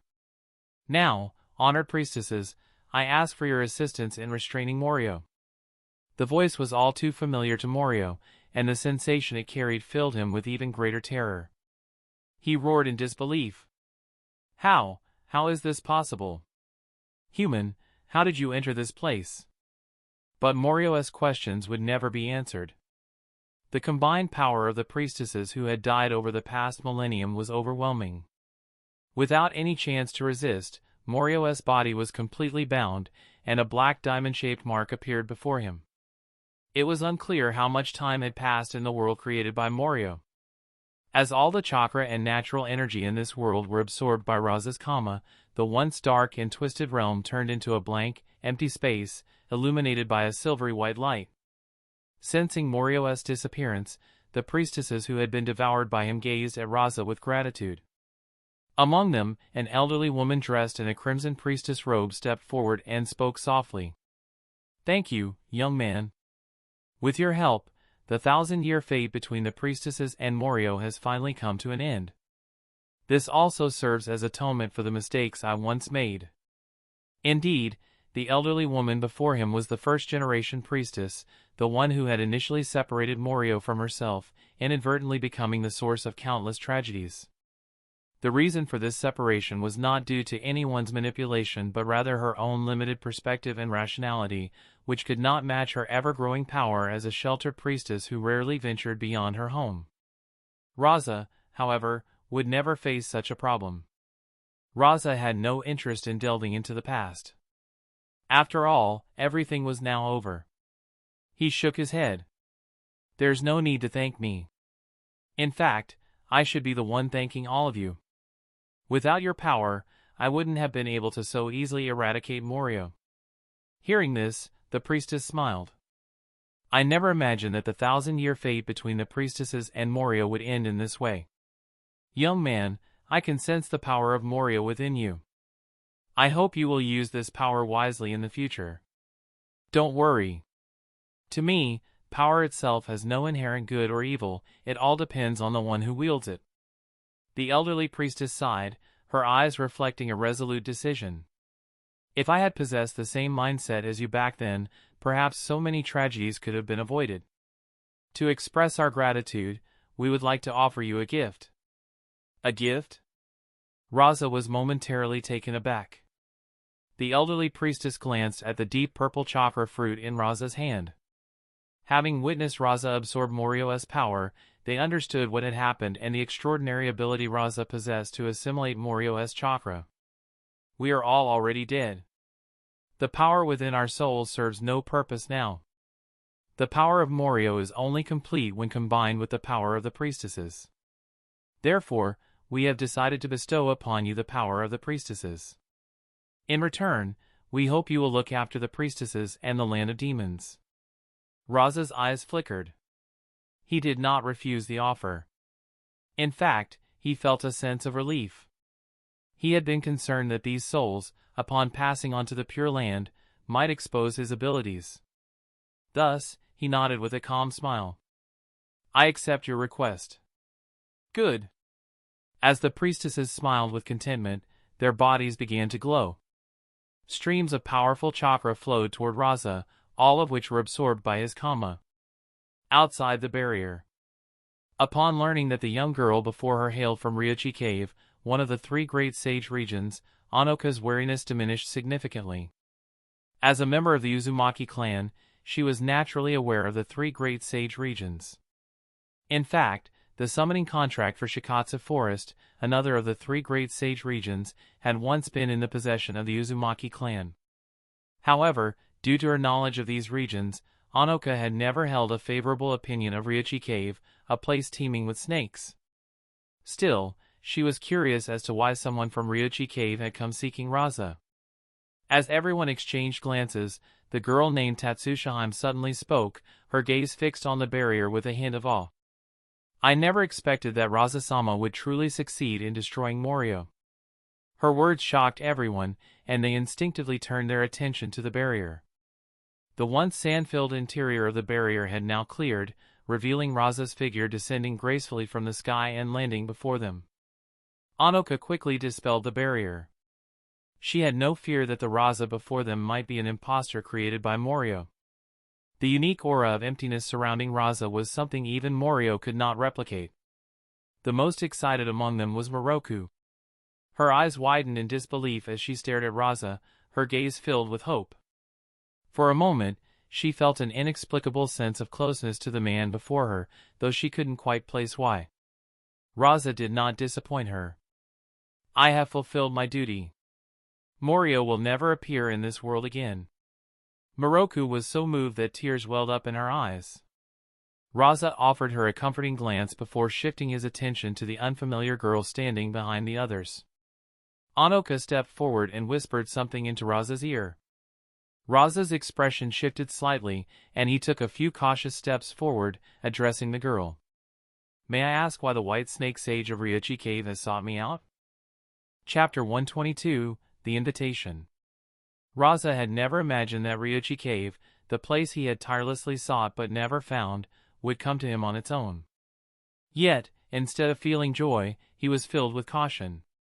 He believed that the White Snake Sage, the ruler of Ryuchi Cave, one of the three great sage regions, would not seek him out without a reason. The girl named Tagurihime, sensing Rasa's wariness, smiled gently and said, Please do not worry, Rasa-sama. I am here on the orders of the White Snake Sage to invite you to Ryuchi Cave as a guest. There is no ill intent. Ho! Rasa replied, testing the waters. Sonagakure has no connection with Ryuchi Cave. If the White Snake Sage wishes to invite a shinobi, shouldn't it be Orochimaru of Konoha? Tagurihime covered her mouth with her sleeve and chuckled softly. I understand your doubts, Rasa-sama. But please believe me, once you meet the White Snake Sage, all your questions will be answered. Rasa frowned slightly and continued to probe. Since it is an invitation from the White Snake Sage, I naturally have no reason to refuse. However, as the Kazekage of my village, I have been away for quite some time. Allow me to return to my village and handle some affairs before I accept your invitation. How does that sound? Tagurihime's eyes narrowed slightly, and she smiled. That would be wonderful. As she spoke, she pulled out a scroll from her sleeve. When Rasa-sama is ready to accept the invitation, simply open this scroll. I will personally come to escort you to Ryuchi Cave. Oh, and if possible, please do not keep the White Snake Sage waiting too long. Understood. Seeing that she was not pressuring him to accept the invitation immediately, Rasa felt somewhat relieved. He carefully took the scroll and casually asked, May I ask how you knew I was here, Tagurihime-sama? From the time he arrived in the land of demons to the moment he defeated Morio, only a few hours had passed. His movements had been kept strictly confidential, so how had she found him so quickly? Was Ryuchi Cave located near the land of demons?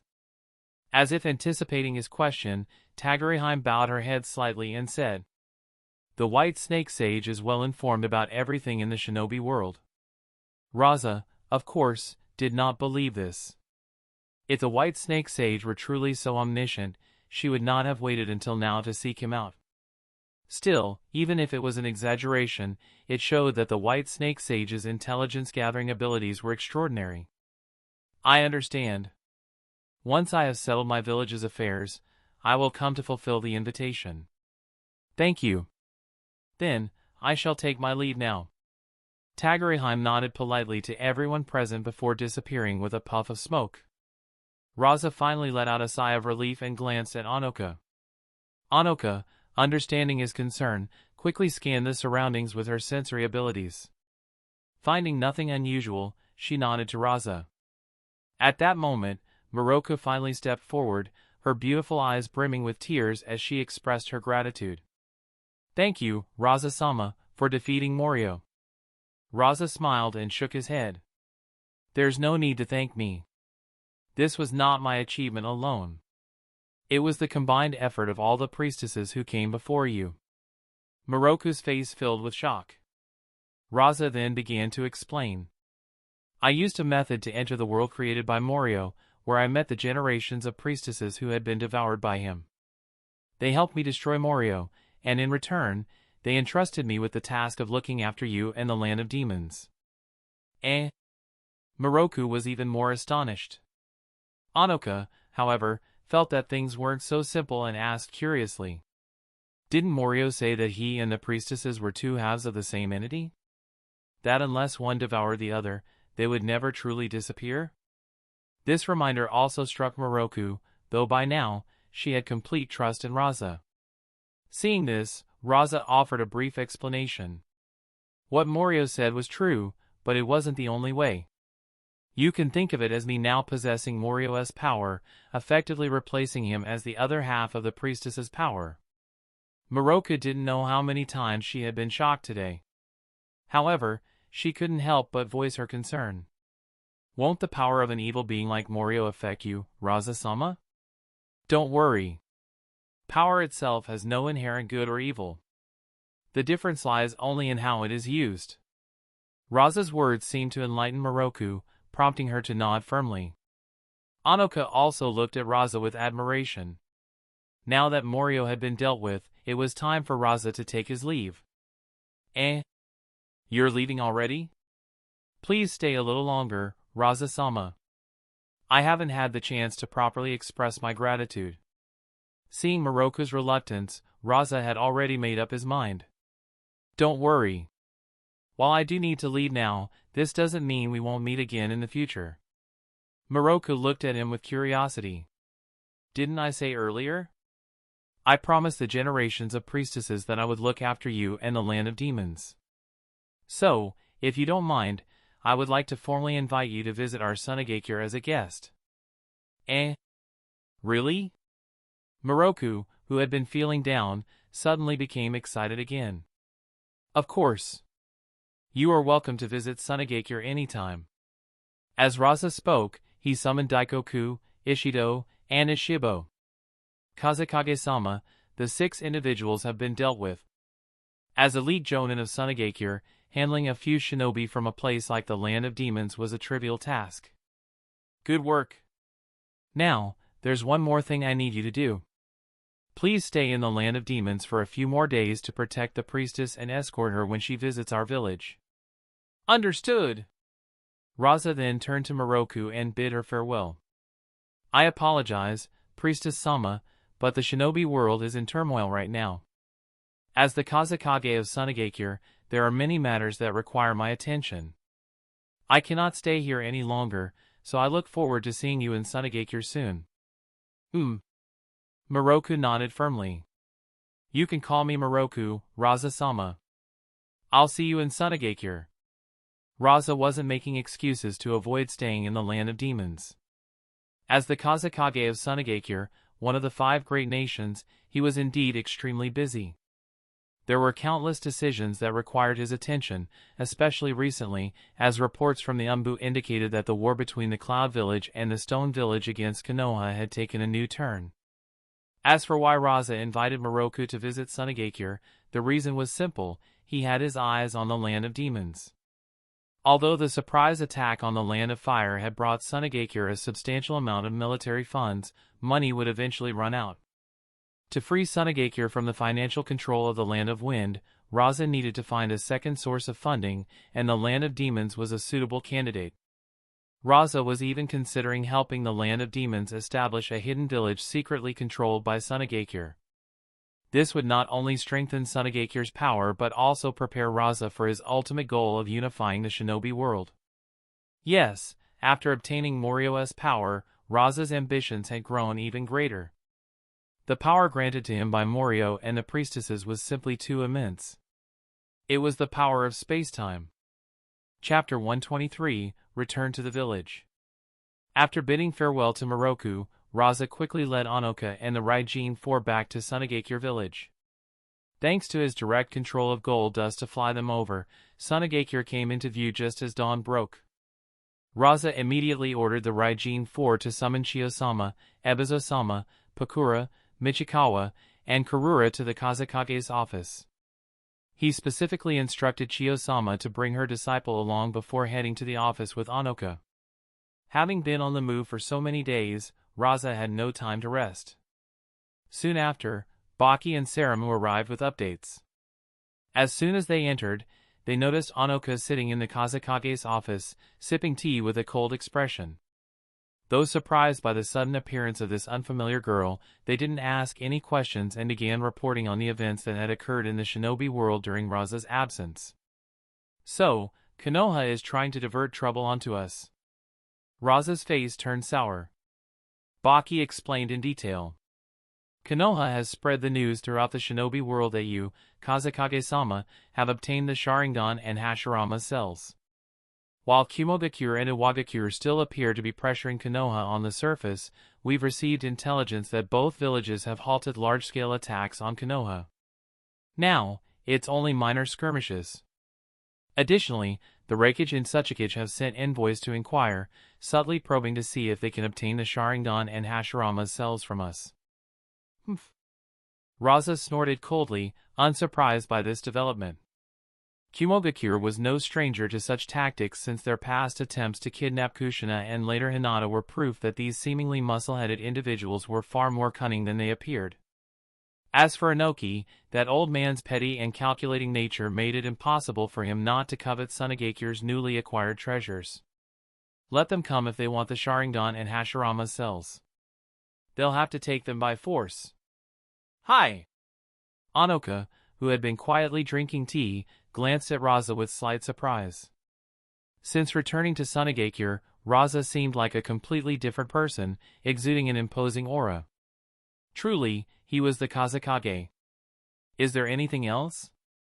Rasa raised a brow to see whether there was anything new to know. Nothing else. Everything else is proceeding according to your plans, Kazekage-sama. After Baki finished his report, Rasa turned to Saramu. Saramu, however, brought a pleasant surprise. Kazekage-sama, I have some good news. Do you remember your plan to improve our village's transportation system? Yes, I do. Is there a new development? Rasa raised an eyebrow. Of course, he remembered. Unfortunately, this wasn't a problem that ordinary people could solve. Despite posting notices for so long, no reliable solutions had emerged. Don't tell me someone has found a way? Yes. Saramu handed over a document from his pocket. 3 days ago, a group of 6 individuals arrived in our village. Their leaders are named Shino and Kanro. According to their claims, they are from Sky Village and Takumi Village. After consulting with Baki-senpai, we've confirmed their identities. Baki nodded in agreement. Yes, Kazekage-sama. Sky Village was a village that existed during the last Great Shinobi War. Unfortunately, it was destroyed by Konoha. However, Sky Village indeed possessed incredible technology. They were able to create tools that could fly in the sky. If we could utilize their technology for Sonagakure, it might truly solve our transportation issues. As for Takumi Village, they demonstrated a special ninja tool with extraordinary capabilities. That's why I decided to keep them here. Baki's explanation suddenly jogged Rasa's memory. Shino seemed to be the name of a major antagonist from one of the Naruto movies, and Takumi Village also rang a faint bell, though he couldn't recall the details clearly. I see. In that case, Rasa did some quick calculations. Saramu, arrange for them to meet me the day after tomorrow. Hi! After handling these 2 matters, Rasa turned his attention to the battlefield. How is the situation on the battlefield? Are Kirigakure and Iwagakure still cooperating with us? Has Kirigakure responded? Baki answered each question in turn. Overall, there were no major changes. The cooperation with Kirigakure and Iwagakure was still ongoing, while Kirigakure had gone silent since the last letter from the Third Kazekage. What about Konoha? Konoha has been unusually quiet recently. It seems they're taking this time to recuperate and rebuild their strength. Rasa thought for a moment before issuing a warning. The current situation in the shinobi world is chaotic. Neither Konoha, Kumogakure, Iwagakure, nor Kirigakure can be trusted. Inform all our shinobi outside the village to remain vigilant. This calm might hide dangers we can't even imagine. Just as we've schemed against Konoha, other villages might be plotting against us. The intelligence division must pay close attention to any signs of movement. Don't overlook even the slightest hint of trouble. Hi! Baki immediately acknowledged the order. Rasa then turned to Saramu. Saramu, during my trip, I passed through the land of demons and met the shrine maiden of that country. She will be visiting Sonagakure in the near future. I'm entrusting you with the task of handling communications with her. Draft an alliance agreement between our village and the land of demons. The main focus should be on resolving Sonagakure's future military expenses and food supply issues. In exchange, we can offer military protection to the land of demons. Saramu was startled. Although the land of demons was considered a small country in the shinobi world, especially compared to the 5 great nations, it was still a significant nation compared to places like Rorin, where she had once lived. The shrine maiden held a position equivalent to a daimyo in other countries. He hadn't expected Rasa to have met the shrine maiden during his trip. If an alliance could be formed, it would bring tremendous benefits to Sonagakure. Understood. I'll prepare everything. Good. Just as Rasa, Baki, and Saramu were discussing village affairs, the door to the Kazekage's office opened. Karura and Pakura entered together. After greeting Rasa, they noticed Onoka sitting on the couch and were visibly surprised. Take a seat first. I'll explain once everyone is here. Okay. The two sat down. Soon after, Michikawa arrived, nodded to Rasa, and also noticed Onoka. Rasa repeated his earlier explanation. Just as Michikawa took his seat, the door to the Kazekage's office opened again. At that moment, Onoka, who had been sitting calmly, suddenly stood up and looked toward the door. Karura, Pakura, and Michikawa were puzzled, but they quickly understood. Accompanying Chiyo-sama and Ebizo-sama into the room was a girl they didn't recognize. Before they could wonder who she was, the red-haired girl's eyes filled with tears as she rushed forward. Onokane! Hana! The two red-haired girls embraced each other, their sobbing filling the entire office. Chapter 124, Onoka's Arrangement. After a while, the two girls finally stopped crying and wiped away their tears. Hana, visibly excited, turned to Rasa and said, Rasa-sama, how did you find Onokane? I thought I'd never see her again in this lifetime. Onoka, being the older sister, gently patted Hana's head. Her calm demeanor contrasted with Hana's bubbly excitement, but the joy in Hana's smile made it clear that Rasa hadn't lied. Onoka, who was usually quiet, didn't express her emotions as openly as Hana, but her grateful gaze toward Rasa spoke volumes. I'll explain everything soon. For now, take Onoka and find a place to sit. Okay. Hana naturally led Onoka to sit below Chiyo and Ebizo. Rasa then turned to the curious faces in the room and began speaking. Let me introduce these two girls. This one is Onoka, and this one is Hana. They are both survivors of the Uzumaki clan. At this revelation, Chiyo and Ebizo, who already knew about Hana's origins, weren't too shocked. However, they were surprised that Rasa had managed to find another Uzumaki survivor besides Hana. On the other hand, Pakura, Michikawa, Karura, and Baki were utterly stunned. The Uzumaki clan? That Uzumaki clan?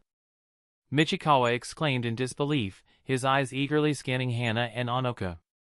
His intense gaze made Hana nervous, but Onoka stepped in, shielding her younger sister like a protective guardian. Yes, there's no other Uzumaki clan in the shinobi world, Rasa confirmed. Pakura, Michikawa, and Baki all took a deep breath. They understood the significance of the Uzumaki clan, their ability to suppress tailed beast chakra and their mastery of powerful sealing techniques were exactly what Sonagakure lacked. However, Rasa's next statement left them even more puzzled.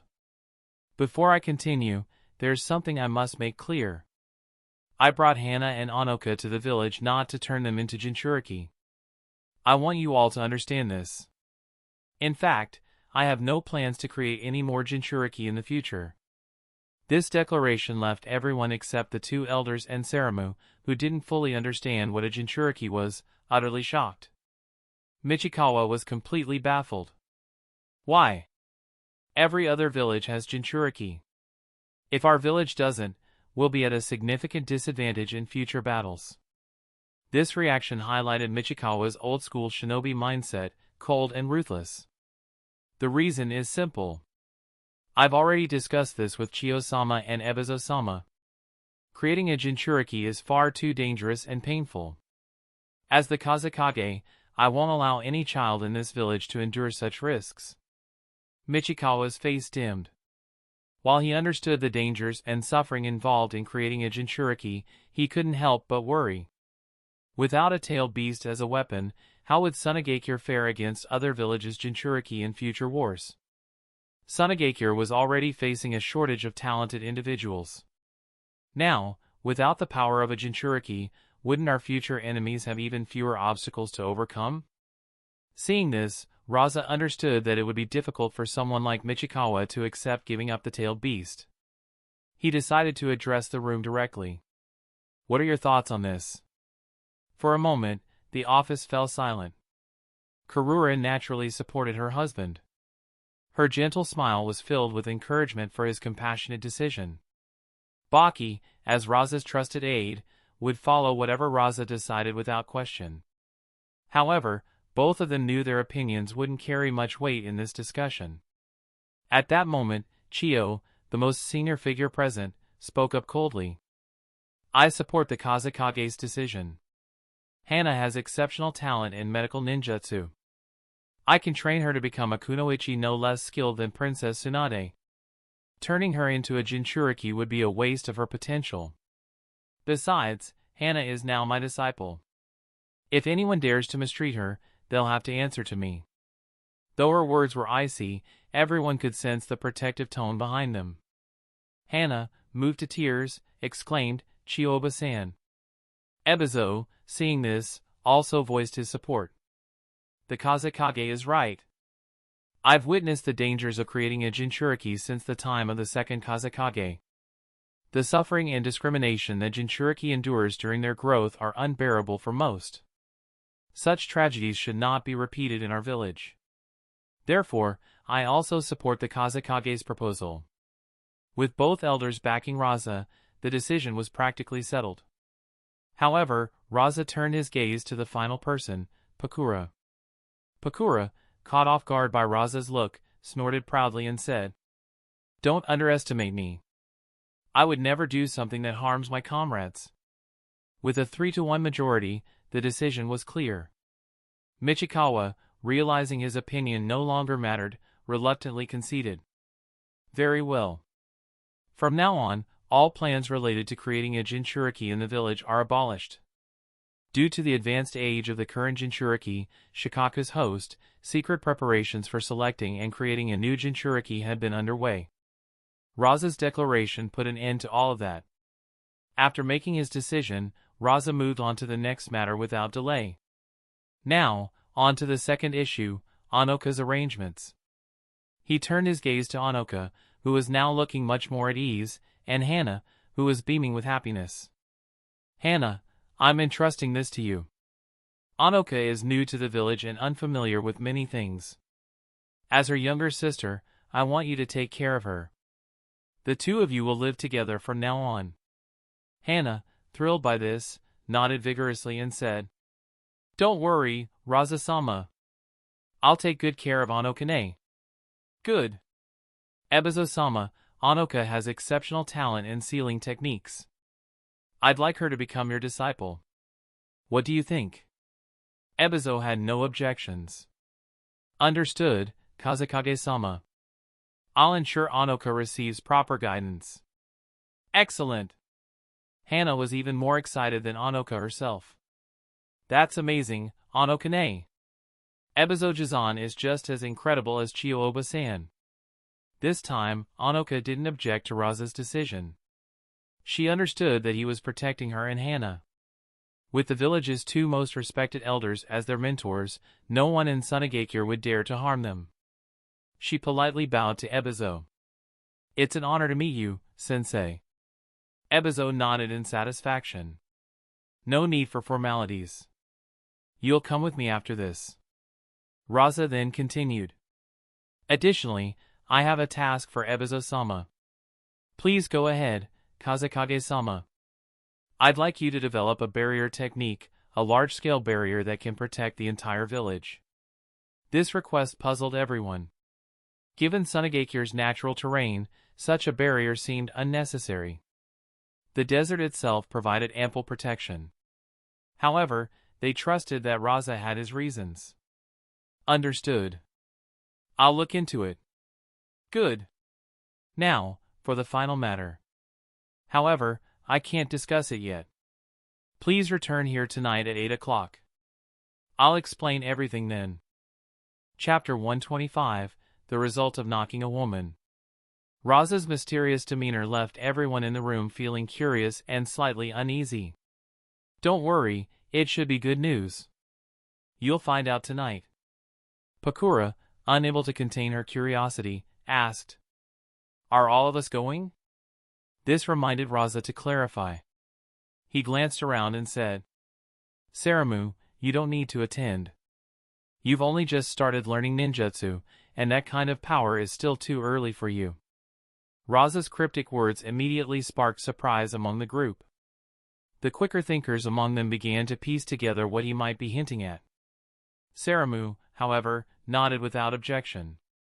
She had only recently begun learning how to extract chakra and hadn't even mastered basic chakra control exercises like water walking. She knew better than to aim too high too soon. Rasa then added, "Oh, and let's also call Yashimaru." This time, the two elders, Pakura, Michikawa, Kurura, Baki, Yashimaru, Anoka, and Hana, 9 people should be enough. These 9 individuals were, in Rasa's mind, the core of Sonagakure's present and future, his most trusted aides. "All right, if there's nothing else, everyone is dismissed." "Understood." Hana happily led Anoka away, following Chiyo and Ebizo. The others also left shortly after. Soon, only Kurura remained in the office. With no one else around, Rasa dropped his stern Kazekage demeanor and reverted to his gentle, caring self. He stepped down from his seat and embraced his wife. "What's wrong?" Rasa asked this because he had noticed Kurura's hesitant expression from the moment she entered the room. As expected, Kurura, blushing slightly in her husband's arms, said, "Rasa-kun, I have some good news to tell you." "Good news? What is it?" Rasa was puzzled. Let's talk about it at home." Once they returned home, Kurura still didn't reveal the news. Instead, she asked Rasa to freshen up first. Although Rasa hadn't been away from the village for long, the journey had left him somewhat weary. After a refreshing shower, he changed into comfortable home clothes and emerged to find Kurura had prepared a lavish breakfast. The two sat across from each other at the dining table. Kurura's cheeks were still slightly flushed as she gazed at her husband. Rasa, though curious, maintained his gentle tone and asked with a smile, "All right, can you tell me the good news now?" Kurura shook her head again. "Rasa-kun, you've been away for so long. You must be tired. Let's eat breakfast first." Rasa found this even more peculiar, but he didn't press her. Instead, he began enjoying the meal Kurura had prepared. However, halfway through the meal, Kurura nervously clenched her hands, took a deep breath, and finally said, "Rasa-kun. I'm pregnant." Wah! For a moment, time seemed to stand still in the house. Rasa's mind went completely blank. Pregnant? Rasa stared blankly at Kurura, who was looking at him with expectant eyes. Instinctively, he felt he should be overjoyed. But inexplicably, a strange emotion welled up inside him, confusion, uncertainty.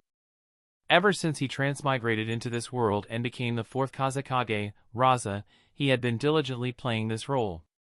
His feelings for Karura, this gentle and caring woman, were also built on this foundation. He acted so tenderly, like a dutiful husband, only because she was originally his wife. It felt like an arranged marriage in ancient times. There was no courtship or romantic phase. She simply became his wife, and he had to adapt to life with her, striving to play the role of a husband. But when Karura announced her pregnancy, Rasa felt as if his heart had been struck hard, shattering the barrier that separated him from this world due to his identity as a transmigrator. At this moment, as he gazed at the gentle woman before him, Rasa felt, for the first time, that he no longer needed to play the role of a husband. She was truly his wife. Because the child in Karura's womb wasn't some legacy left behind by his predecessor, it was the result of his own efforts, entirely his child. My child! With a clatter, Rasa stood up from his chair, his usually calm face now filled with unrestrained joy. He rushed to Karura's side, pulled her into his arms without a second thought, and laughed heartily. Ha ha ha! Feeling her husband's tight embrace, as if he wanted to merge her into his very being, Karura also melted into happiness, burying her face in Rasa's chest. After what felt like an eternity, Rasa finally released Karura. With a voice trembling with excitement, he looked down at her blushing face and asked, "When did you find out?" Karura, still shy, replied, "I started feeling symptoms 2 weeks ago, but I didn't think much of it at the time. It was Nono-san, who knows medical ninjutsu, who diagnosed it." 2 weeks ago? Rasa immediately felt a pang of guilt. At that time, he had been busy training in the 8 gates at Ryuno-shio, neglecting his wife. Reflecting on it, ever since he arrived in this world, he had been so focused on gaining strength that he hadn't paid enough attention to his family. Thinking this, he said sincerely, "I'm sorry, Karura. As a husband, I've been too neglectful." "No." Feeling Rasa's tenderness, Karura responded considerately. "Rasa-kun, you're the Kazekage. The village comes before family." "No, family is just as important as the village. I have 2 more things to take care of, and once they're settled, I'll spend more time with you." "Okay." Karura leaned gently into Rasa's embrace. Rasa then thought of something and said, "Since you're pregnant, you don't need to attend tonight's meeting. I'll find someone to take over your duties at the orphanage. You should rest and take care of yourself." Karura, though touched by her husband's concern, shook her head. "I'm not that fragile. Besides, the children at the orphanage still need me. Nono can't handle it all alone." "Is that so?" Rasa pondered for a moment. Akunoichi's physical constitution was indeed much stronger than that of an ordinary woman, and the orphanage truly couldn't function without Karura. "Then make sure not to overwork yourself. I'll also find someone to help you." "Okay." Rasa finally released his wife and, curious, knelt down. He gently placed his hand on Karura's still flat stomach, marveling at the thought that a tiny life, his child, was growing inside. To ensure the safe growth of this little life, Rasa decided that Karura should continue staying at Ryuno-shio. The natural energy there might help the baby develop more healthily. And so, as the loving couple basked in their happiness, time quietly slipped into the night. That's the end of this tale for now. Thank you for watching, and I'll see you part 6. Peace.